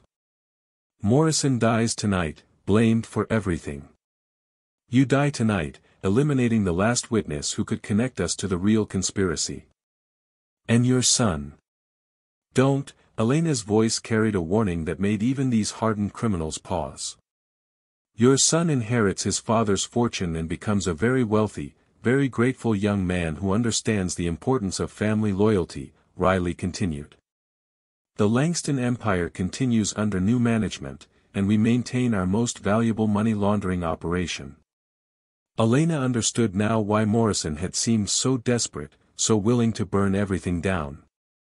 He'd realized he was being betrayed by his own partners, set up to take the fall for crimes that reached the highest levels of international power. "The files Morrison threatened to release," she said. "They don't just expose the blackmail victims. They expose all of you. Which is why Morrison will suffer a tragic accident before he can release them," Judge Chen said matter-of-factly. "A distraught criminal, cornered by law enforcement, chooses suicide over capture. His servers are destroyed in the explosion, taking all his blackmail material with him. And me? You'll die trying to save him," Dr. Vance replied with clinical detachment. "A mother's love overcoming professional judgment. Very touching, very believable." Through her earpiece, Elena could hear frantic activity at the command post. Her family and the federal agents had heard every word, but the school was surrounded by more than just Morrison's explosives, it was surrounded by the kind of institutional power that could rewrite history. "There's just one problem with your plan," Elena said, her voice steady despite the horror of her situation. "And what's that?" Minister Mendoza asked. Elena smiled, and for the first time since entering the building, she looked like the international operative she'd always been beneath the housekeeper's facade. "You assumed I came here to save Morrison," she said. "But Morrison was never my target. He was my partner." The admission hit the room like a physical blow. Morrison looked up sharply, his eyes meeting Elena's with sudden understanding. "The files Morrison threatened to release," Elena continued. "They weren't just blackmail material. They were evidence.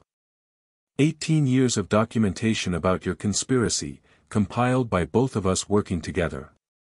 Minister Mendoza was already reaching for his phone. "That's impossible. Morrison has been our asset for 7 years, Elena confirmed. Until you ordered my assassination in Venezuela and he realized you'd eventually eliminate him too. That's when he contacted me and proposed we work together to bring you all down." The sound of approaching helicopters grew louder, but these weren't news aircraft. Through the window, Elena could see military transports landing on the school's athletic fields, disgorging teams of international law enforcement officers whose authority superseded any local jurisdiction. "The past 11 years of feeding Morrison information about your operations," Elena explained as the net closed around the real criminals. "Every time you thought you were one step ahead of law enforcement, you were actually handing us more evidence of your crimes." Morrison pulled a small device from his pocket, not a detonator, but a data transmitter. "The files are already uploading to Interpol, the International Criminal Court, and law enforcement agencies in 17 countries, he said. "Everything. Financial records, audio recordings, video surveillance, witness testimony. 18 years of evidence about the largest international conspiracy of the modern era." Dr. Vance lunged for the device, but Elena was faster, her training finally unleashed after years of playing a role. The fight that followed was brief and vicious, ending with Elena standing over the unconscious charity director while Morrison continued the data transfer. "You can't prove any of this," Director Riley said desperately. "Our word against yours." "Their word against ours," came a new voice from the doorway. Elena turned to see Caleb entering the room, flanked by Isabella, Agent Martinez, and a woman Elena had never seen before but whose bearing screamed international authority. "Director Sarah Chen, Interpol," the woman announced. "We've been coordinating this operation for 3 years, ever since Morrison reached out to us about infiltrating this conspiracy." Caleb looked at his mother with new understanding. "You weren't protecting Morrison from justice. You were protecting justice from Morrison's partners." "The impossible choice," Elena said quietly, watching as international agents began arresting the most powerful criminals she'd ever encountered. Letting Morrison maintain his cover to protect the bigger investigation, even though it meant watching him commit smaller crimes. Even though it meant letting people think we were the criminals. Through the window, Elena could see Richard and Catherine being escorted into the building by federal agents, their faces reflecting the same mixture of relief and confusion that she felt. 18 years of lies were finally giving way to truth, but the cost had been higher than anyone could have imagined. What happens now? Caleb asked as the last of the conspirators was led away in handcuffs. Elena looked at her son, really looked at him, and saw not the boy she'd been protecting all these years, but the man he'd become despite her lies. Strong enough to face the truth, brave enough to stand up to power, intelligent enough to understand that sometimes the right choice is the hardest choice. Now we figure out who we are when we're not living a lie, she said simply. But even as the immediate crisis ended, Elena knew that the hardest part was still ahead. The truth had set them free, but freedom came with its own impossible choices. How do you rebuild a family when the foundation was built on deception? How do you trust someone who's lied to you for 18 years, even when those lies were meant to protect you? How do you love someone whose very existence has put you in constant danger? Outside, dawn was breaking over a world that would wake up to headlines about the largest international conspiracy in modern history. But inside the school where Caleb had learned to be himself, a family was taking their first tentative steps toward discovering who they really were when they stopped pretending to be someone else. The impossible choice, Elena realized, wasn't between truth and lies. It was between the safety of isolation and the terrifying vulnerability of genuine love. And for the first time in 18 years, she was ready to choose love. The media storm that followed made the previous night's scandal look like a gentle breeze. By dawn, news crews from 37 countries had descended on the city, and the phrase, Langston conspiracy, was trending in 14 languages. But the story that emerged wasn't the one anyone had expected. Elena stood in the FBI field office's main briefing room, facing a wall of television screens showing international news coverage. CNN was calling it the charity fraud of the century. BBC News led with international conspiracy exposed by undercover mother. But it was the headline on Univision that made her smile through her exhaustion. Madre Heroina salva miles de vidas, hero mother saves thousands of lives. The asset seizures have begun, Agent Martinez announced as she entered the room with the morning's preliminary reports. Frozen accounts in 31 countries totaling $2.3 billion in stolen charity funds. Properties, art collections, and investments connected to the conspiracy are being recovered across 3 continents. Richard looked up from his own stack of documents, voluntary disclosure forms that would cost his family hundreds of millions but might keep him out of federal prison. How much of it can be returned to the original charities? Most of it, Martinez replied. Elena and Morrison's documentation was so thorough that we can trace individual transactions back to their sources. The children's hospitals, disaster relief organizations, educational foundations, they're all going to get their money back, with interest. Catherine moved to stand beside her husband, her hand finding his for the first time since the night their world exploded. And the families Morrison was blackmailing? That's more complicated, Martinez admitted. Some of them were genuine victims, others were willing participants who just got nervous when the heat increased.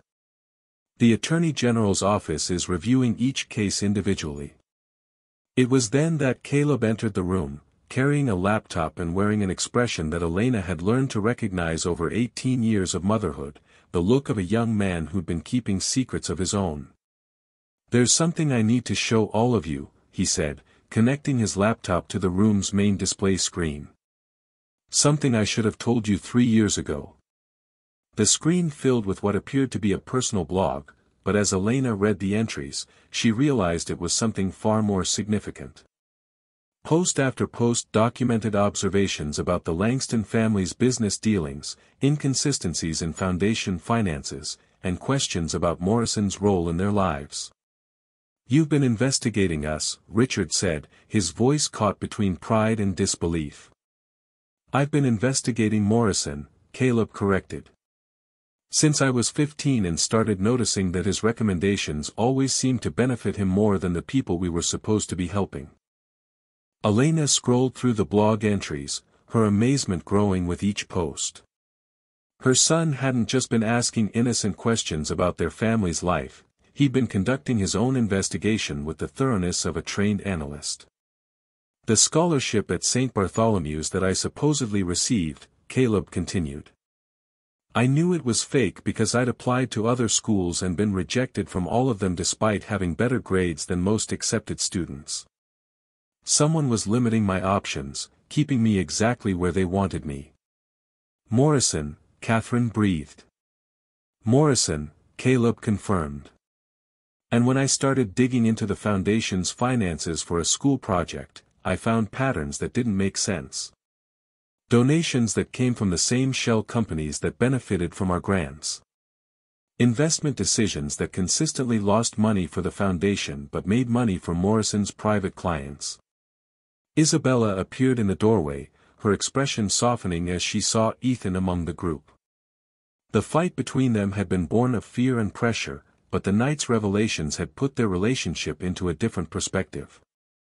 "How long have you known about Caleb's investigation?" she asked Elena. Elena looked at her son with new respect. "I didn't know. But I should have.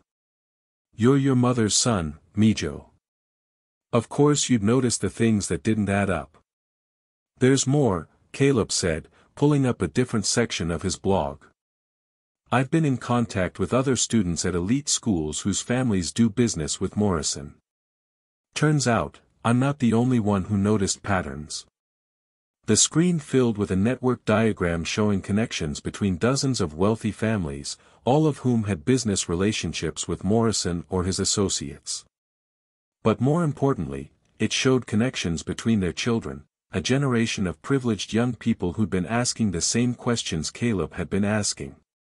"We call ourselves the Conscience Coalition," Caleb explained. 23 students from 14 countries, all of whom realized our family's wealth came from sources that didn't match their public reputations. Agent Martinez leaned forward, studying the network diagram. "You've been building a case against your own families?" "We've been documenting evidence that could help our families break free from the people controlling them," Caleb corrected. "Most of our parents aren't criminals, they're victims of a system that trapped them with debt, blackmail, and social pressure." Elena felt a surge of pride so intense it brought tears to her eyes. While she'd been protecting Caleb from the truth, he'd been discovering it on his own and choosing to use that knowledge to help others. "The night of the charity gala," Isabella said, understanding flooding her voice. "When you confronted Ethan publicly. That wasn't just teenage anger, was it?" Caleb shook his head. "We'd been planning it for months. The Conscience Coalition identified the gala as the perfect opportunity to force multiple scandals into the open simultaneously. If enough of these conspiracies exploded at once, the masterminds wouldn't be able to contain the damage." He pulled up another screen showing social media coordination across multiple time zones. While Caleb had been exposing his parentage at the Langston Gala, similar revelations had been happening at high society events in London, Dubai, Singapore, and Sao Paulo. 18 families, Caleb said. All of them connected to Morrison's network. All of them forced to confront their secrets on the same night. The scope of what her son had orchestrated left Elena speechless. She'd spent 18 years building a case against international corruption while her teenage son had been organizing a coordinated global effort to expose the same crimes from the inside. "But why didn't you tell me?" Elena asked. "If you suspected Morrison was manipulating our family, why didn't you come to me?" Caleb met her eyes with an honesty that was both painful and healing. "Because I didn't trust you to tell me the truth. I knew you were hiding something, I could see it in the way you watched Morrison, the way you flinched when certain topics came up, the way you seem to know things you shouldn't know. But every time I tried to talk to you about it, you shut down." The accusation stung because it was completely accurate. Elena had been so focused on protecting Caleb from the truth that she'd made it impossible for him to share his own discoveries with her. "So you decided to protect me the same way I was protecting you," Elena said quietly. "By keeping secrets and making decisions you thought I couldn't handle." "The irony wasn't lost on me," Caleb admitted.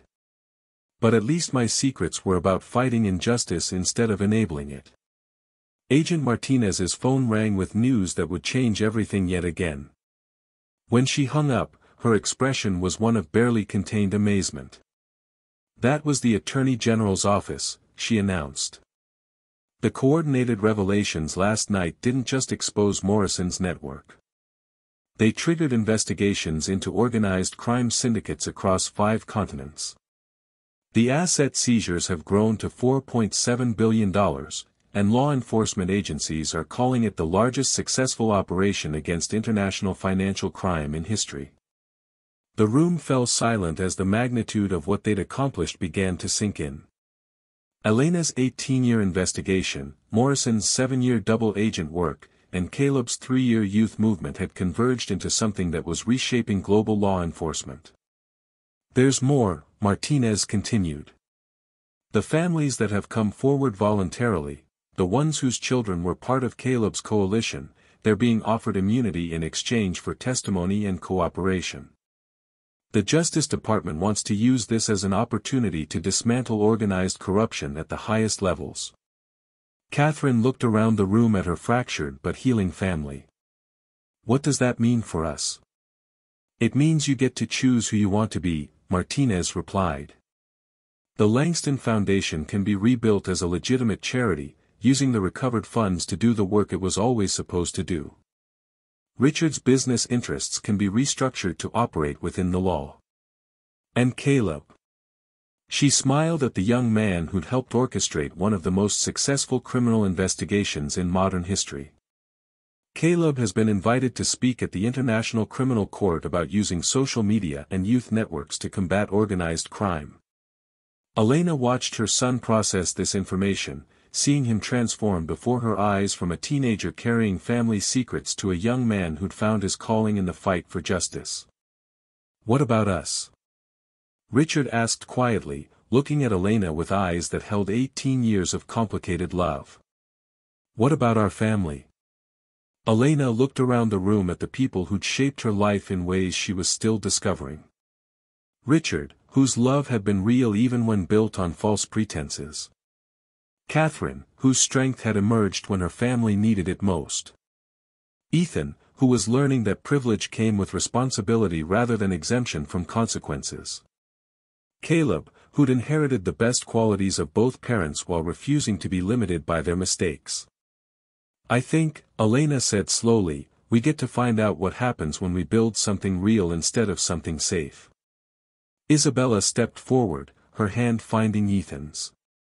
"Does that include room for people who choose to love you despite your complications?" "Especially those people," Elena replied, thinking of Morrison, who'd risked everything to help her bring down the criminals who'd controlled both their lives. As if summoned by her thoughts, Morrison himself appeared in the doorway, flanked by federal marshals but no longer wearing handcuffs. His cooperation with the investigation had earned him a plea agreement that included the possibility of freedom in exchange for continued testimony. "Elena," he said simply. "It's finished. The servers have been secured, the files have been distributed to appropriate authorities, and the last of the co-conspirators has been arrested." "And you?" she asked. Morrison smiled, and for the first time since she'd known him, it was genuine. "I get to spend whatever time I have left making amends for the harm I caused while trying to survive people who would have killed me for refusing their orders."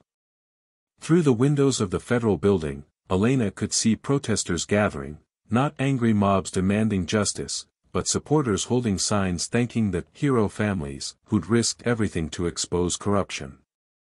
The story had captured public imagination not as a scandal, but as proof that ordinary people could stand up to extraordinary power and win. Mom, Caleb said, using the word with the same love it had always carried but without the complicated resentment that had shadowed it. I have a question. Ask me anything, Elena replied. No more secrets, no more lies, no more protecting each other from the truth. When this is all over, when the trials are finished and the investigations are complete, when we've figured out how to be a real family instead of a collection of people keeping secrets from each other. Caleb paused, his voice growing stronger with each word. Do you think we could be happy? Elena looked at her son, brilliant, brave, and determined to build something better from the ruins of their complicated past, and felt hope bloom in her chest like sunrise after the longest night. I think, she said, we're about to find out. Outside, the city was waking up to a world where one of the largest criminal conspiracies in history had been brought down not by governments or law enforcement agencies, but by a mother who refused to let her son grow up in a world built on lies, a father who finally found the courage to claim his child, and a teenager who decided that justice was more important than the safety of silence. The victory wasn't just personal, it was proof that love, when combined with courage and an uncompromising commitment to truth, could triumph over corruption that had seemed untouchable. And for the first time in 18 years, Elena Vasquez, mother, spy, and hero, was ready to discover who she could become when she stopped pretending to be someone else. 6 months later. The ballroom of the newly renovated Langston Foundation headquarters gleamed under soft lighting, but this gathering bore no resemblance to the charity galas of the past. Gone were the ostentatious displays of wealth and the carefully choreographed social performances. In their place was something Elena had never experienced before, genuine celebration among people who chose to be there rather than people who felt obligated to attend. Ladies and gentlemen, Caleb's voice carried across the room with the confidence of someone who'd found his purpose. 6 months ago, our foundation was a front for international crime. Tonight, we're celebrating the return of $2.8 billion to legitimate charities worldwide. The applause that followed was warm and authentic, coming from a crowd that included former FBI agents, international prosecutors, recovered charity workers, and the families of the Conscience Coalition, young people who'd risked everything to expose corruption in their own social circles. Elena stood near the back of the room, wearing a simple black dress that reflected her new role as the Foundation's Director of International Oversight. The irony wasn't lost on her. After 18 years of hiding her expertise, she was finally using her skills openly to help rebuild what Morrison's conspiracy had destroyed. Hard to believe this is the same room where everything started, Richard said, joining her at the edge of the celebration. 6 months of federal cooperation and family therapy had changed him in ways that went deeper than the gray in his hair or the lines around his eyes. He carried himself differently now, less like a man performing a role and more like someone who'd finally discovered who he was when he stopped trying to be who others expected. Not the same room at all, Elena replied, watching Caleb work the crowd with natural charisma and genuine passion for the Foundation's new mission. Same space, completely different purpose. Same people, completely different relationships, Richard added, his voice carrying the complicated warmth of a love that had survived being rebuilt from the ground up. Their relationship had been the hardest thing to reconstruct. Love built on lies, even well-intentioned lies, required completely new foundations. They were taking it slowly, separate apartments, deliberate conversations, careful honesty about desires and fears that had been buried under 18 years of necessary deception. Elena, Catherine's voice joined them, and Elena turned to embrace the woman who'd become an unexpected ally and friend. Catherine's transformation had been perhaps the most remarkable, from decorative wife to fierce advocate for justice, using her legal training to help prosecute the remaining members of Morrison's network. How did the sentencing hearing go? Elena asked. Minister Mendoza got 35 years without parole, Catherine replied with satisfaction. Director Riley got 25. Judge Chen is facing disbarment in addition to her prison sentence. And Dr. Vance? Catherine's expression hardened. Life sentence. Using a children's charity to launder drug money carries special penalties. Across the room, Elena spotted Morrison sitting quietly at a corner table, his presence a reminder of how complicated justice could be. His cooperation had been essential to dismantling the conspiracy, but he'd still been sentenced to 10 years in federal prison, a term he was serving through weekend detention while working full-time to help recover stolen assets. He could have fled the country when everything started unraveling, Elena said, noticing the direction of Catherine's gaze. Could have disappeared with millions of dollars and lived comfortably somewhere without extradition treaties. Why didn't he? Catherine asked. Because 18 years of blackmail taught him that running only works if you don't care about the people you leave behind, Elena replied. And despite everything, James Morrison discovered he actually cared about justice more than he cared about self-preservation. The evening's program continued with testimonials from charity workers whose organizations had been restored, law enforcement officials describing the ongoing international prosecutions, and representatives from the families who'd been freed from Morrison's blackmail network. But it was Isabella's presentation that brought the room to complete silence. The Conscience Coalition has expanded to 47 countries, she announced, her SEC credentials having evolved into a new role as coordinator for international youth anti-corruption efforts.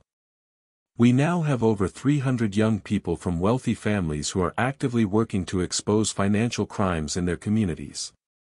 She clicked to a slide showing a world map dotted with investigation sites.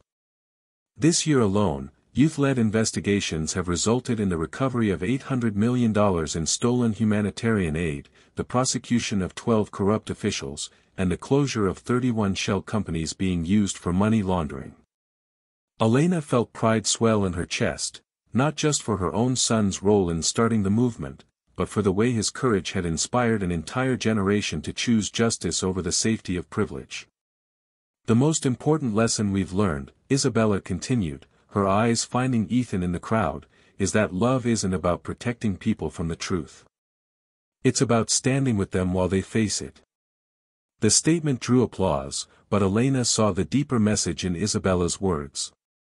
Their relationship with Ethan had survived not despite the scandal, but because of their shared commitment to rebuilding something honest from the ruins of their family's lies. As the formal program concluded and guests began to mingle, Elena found herself drawn to the large windows overlooking the city. The view was the same one she'd seen from the Langston mansion for 17 years, but everything about her perspective had changed. Regrets? The voice belonged to Caleb, who'd approached quietly while she was lost in thought. Many, Elena replied honestly. But not about the ending. Even though the truth cost us everything we thought we had. Elena turned to face her son, seeing in his features the combination of her determination and Richard's intelligence, but also something entirely his own, a moral clarity that had been forged by growing up between two worlds and choosing to create a third option. The truth didn't cost us what we had, she said gently. It revealed that what we thought we had was an illusion. What we have now, this family, these relationships, this purpose, it's real in a way our old life never was. Caleb was quiet for a moment, processing her words. I've been thinking about something you said the night Morrison was arrested. About finally discovering who we could become when we stopped pretending to be someone else. And I think I know who I want to become, Caleb said, his voice carrying the weight of a decision that would shape his future. Harvard offered me early admission, but I've decided to defer.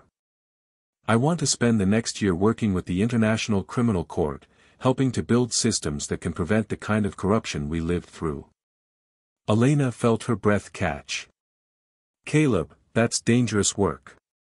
The people we helped arrest have associates who need to be stopped, Caleb interrupted gently. Mom, you spent 18 years protecting me from the truth so I could have a normal life. But I don't want a normal life. I want a meaningful one. The conviction in his voice reminded Elena of herself at his age, full of idealism and determination to fight injustice. The difference was that Caleb's idealism had been tempered by watching the real cost of that fight, the sacrifices required, the relationship strained, the years of loneliness that came with living between identities. "Then I guess," Elena said, her voice thick with emotion, "I need to learn how to support your dreams instead of trying to protect you from them." "Does that mean you'll consider the Interpol position?" Caleb asked. Elena had been offered a senior role with Interpol's new Financial Crimes Division, a chance to use her 18 years of experience to train the next generation of undercover investigators. It would mean travel, danger, and the possibility of long separations from the family she'd just learned how to love openly. "I've been considering it," she admitted. "But only if we do it together. Interpol has internship programs for promising young investigators. We could be partners instead of just mother and son." Caleb's smile was radiant. "I'd like that." Their conversation was interrupted by Richard approaching with 2 champagne glasses and an expression that suggested important news.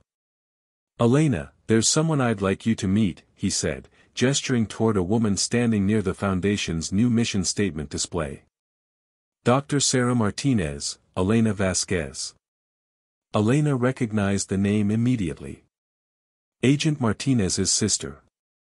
"The one who died in a car bombing in Colombia 3 years ago," Dr. Martinez said, extending her hand. "Except I didn't die. I was extracted by Interpol after my cover was blown, and I've been working in deep cover ever since." The revelation sent shockwaves through Elena's carefully reconstructed sense of reality.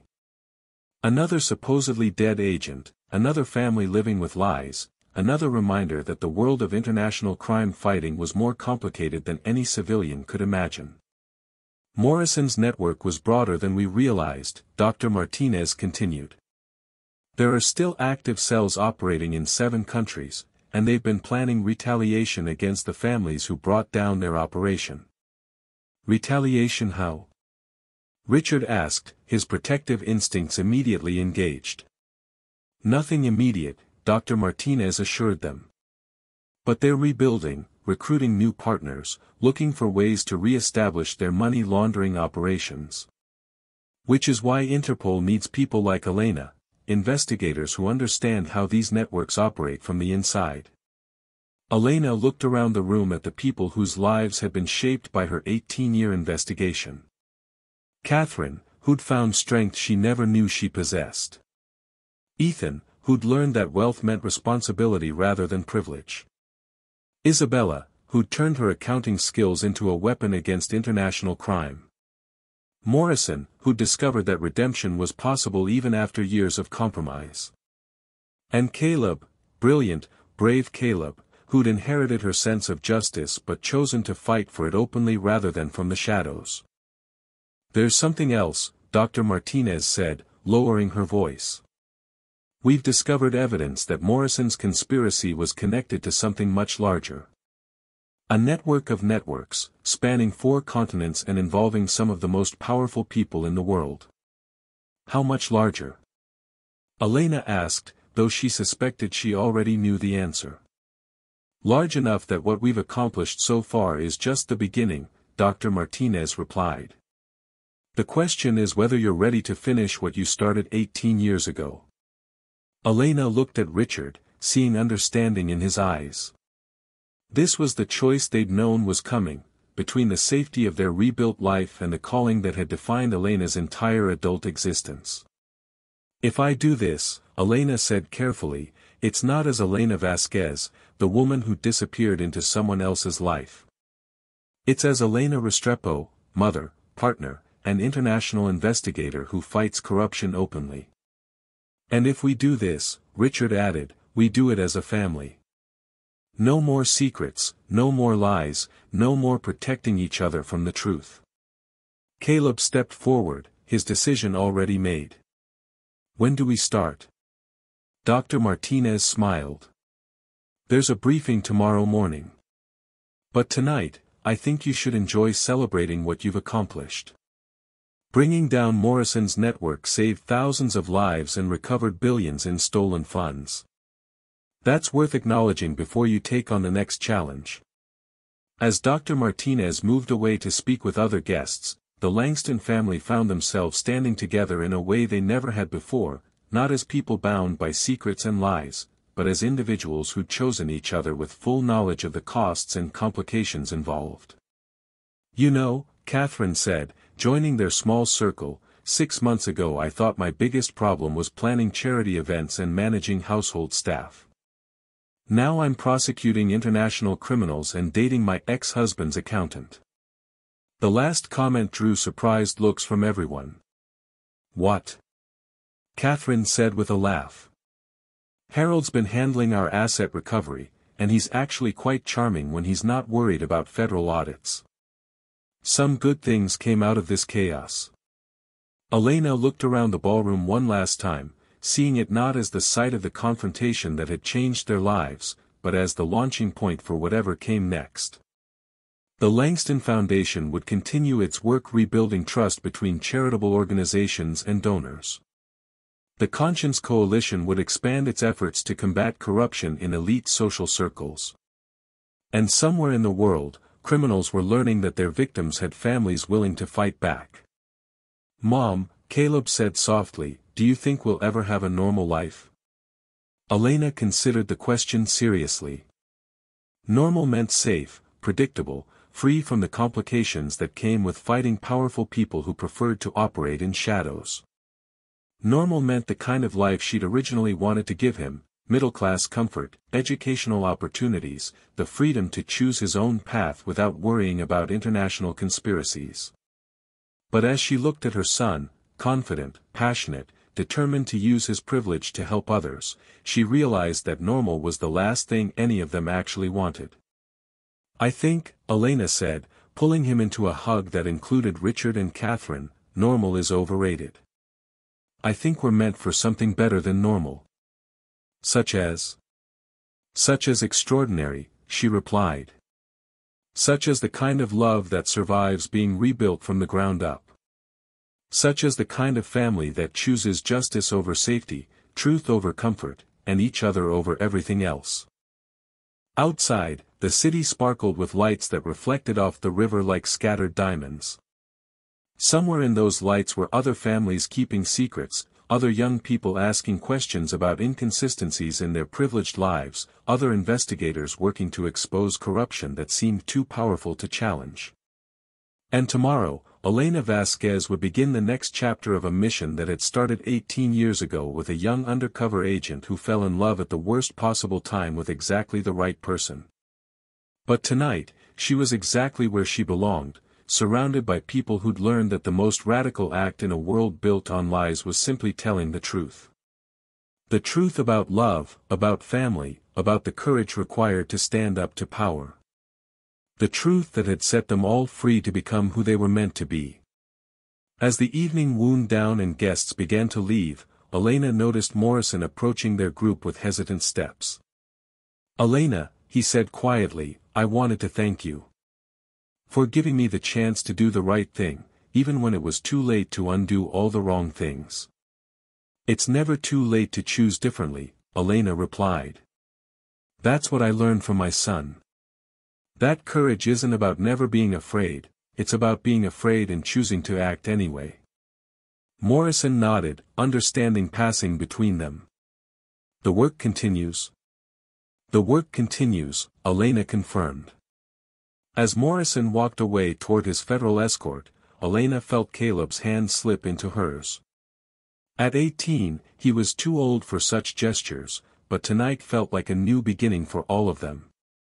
Ready to change the world, he asked with a grin that reminded her of Richard at his most charming. Ready to try, Elena replied. And as they left the ballroom together, no longer the housekeeper and her son, but a family of investigators preparing to take on international crime, Elena knew that their story was far from over. It was just beginning.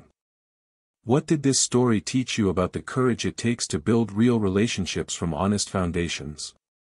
About the price of protecting people from truths they have the right to know? About the way love can survive being completely rebuilt when it's based on who people really are rather than who they pretend to be? Drop your thoughts in the comments and subscribe for more stories that will change how you see the world, because sometimes the most powerful weapon against corruption isn't money or politics, but simply a family that refuses to live with lies. In a world where powerful people count on our silence, what would happen if we all found the courage to tell the truth? The answer might just change everything.